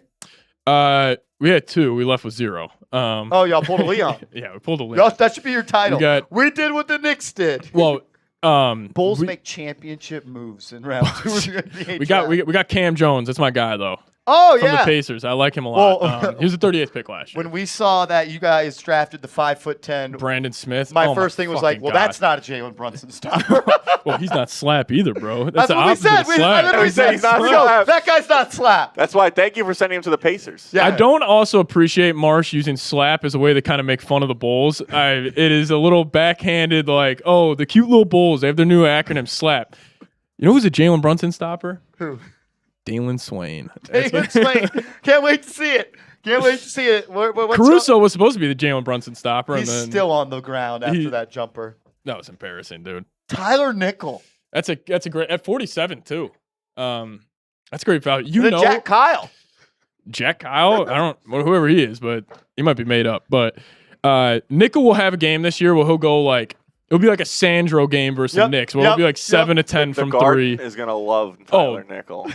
They are going Tyler and Tyler backcourt for a little bit. Tyler. Was it White boys. someone said nickel and dime. Nickel and diamond. Nickel and dime. Is this so? Shamit's probably Shamit's probably gone. I think they're going to try to keep Mitch. I think. Well, I mean, you're getting all this cash. Does that help with the aprons? I have no idea how No. cash works. Cash doesn't do anything. They're hoping that it can build a practice facility closer to the Garden. How about they just buy the Barclays Center once the Nets move to Las Vegas? No amount of cash Why does considerations Dolan is need- making a dent in building a practice facility in the middle of Manhattan. Why do they need cash? That's what the Sphere is for. They get the cash for that. I think it's like you just can't trade it for nothing. You can't trade the pick for nothing. Falling asleep to Tyler Nickel highlights tonight. Who the hell tweeted that? Dude, he's got Just a strap. watching him just shoot the ball over and over. It's again. unreal. He kind of reminds me of my game a little bit. That's what I was telling him. You guys actually play. Have y'all seen me play this guy in one-on-one before? Oh, there's a live show on it. There's a live show on it. He actually kind of plays like Tyler Nickel. a little I do bit. play like I'm Tyler just Nickel. a defensive stopper. Who do I play like? Who's A little- who's the backup center that got like 5 minutes for you on the phone? Huck Porty. Huck Porty.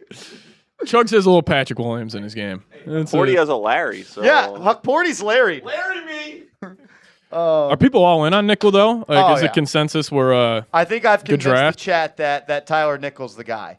Even though we're getting a draft grade of a D from who the fuck is Mothman Evolved 874. Mothman? You have no idea what you're talking about. I saw Lord L. Boogie came by a chat. He stopped by our chat as well. So I was going That's to the ask first you. time I've seen him since Andrew has started here. Yeah, Lord L. Boogie or Our Boogie. 3 strikes guy. Did you give him a strike when he? No, I was just I honestly. gave him one because he told me he was skiing in the off season. I kind of started fanboying when L Boogie showed up.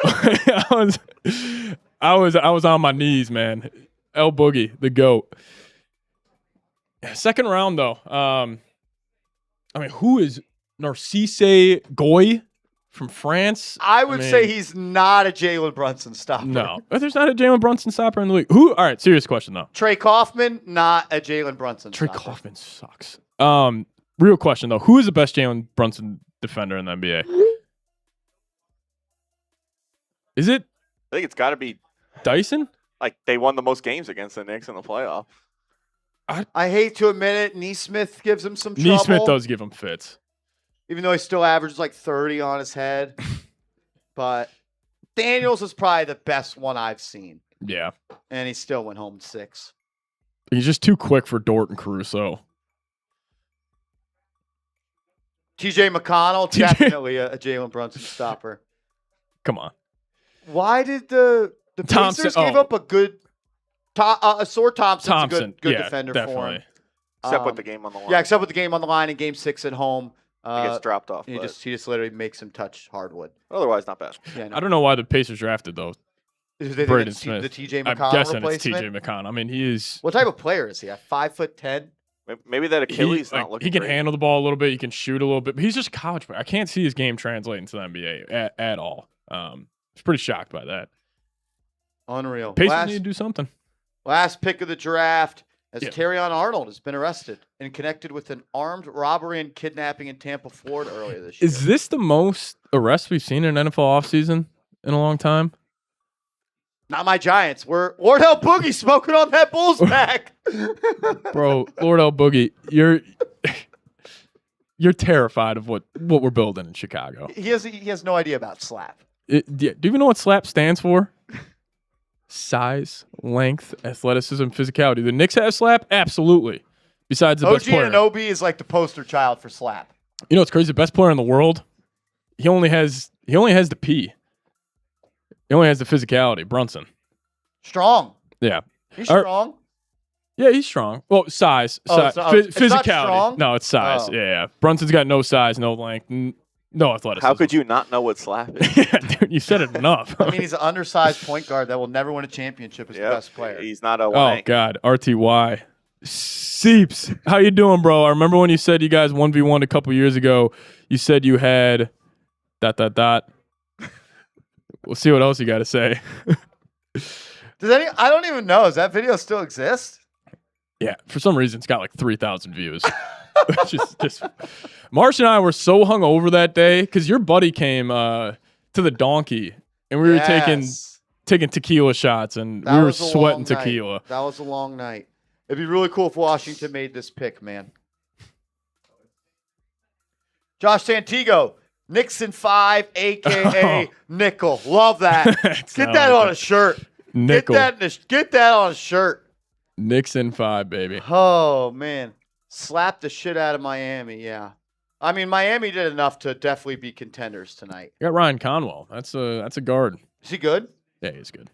Can you guard Jalen Brunson? No, nobody can guard Jalen Brunson. That's the problem. Everyone's getting all 7-footers across the board. We're getting a day Mara to stop Wemby. We don't have enough dunks. That's why. Yeah, we just need more dunks. You need more dunks. Y'all drafted one of my boys. No, he's my boy. No, not Tyler Nichols. Oh. Kyle? No, he we got didn't traded. We traded him to the Pistons. You liked him? He had a good game against Boozer. That's what I The said. ACC championship, he had like 9 blocks. Tyler Nickel? No, bro. Hey, Jones. Oh. Oh my God. It's fucking lit. He's not even doesn't even count as a Bonnie being drafted. I know, but I still tweet that. Was he was at I responded. Tarleton. What? He was at Tarleton, right? He was, Or he was at JUCO, then Bonnie's in Florida State. oh, okay. Unreal. All right, Meleek Meleek Lewis. Lewis from Trinidad Knicks. Tobago. All right, we'll run through this last super chat, and then we're going to sign off because we want to get you guys a draft grades video. Will McConaughey says, help me out. How many future seconds do the Knicks got? I don't know. I'll have to look that up, Will. I'll have to look that up. I'm not too sure, but they, after tonight, I believe they have 4 coming from this draft. I think it's 4. And RTY Gamer says, Seeps, how you doing, bro? I remember when you guys 1v1'd a couple of years ago and you lost. Yeah, he did lose. I beat him live on this channel one-on-one. Jab step, midi for the win. All right, we're going to sign off. We're going to get you guys a draft grade video as soon as possible. I love y'all. I appreciate y'all. Nickel and 5.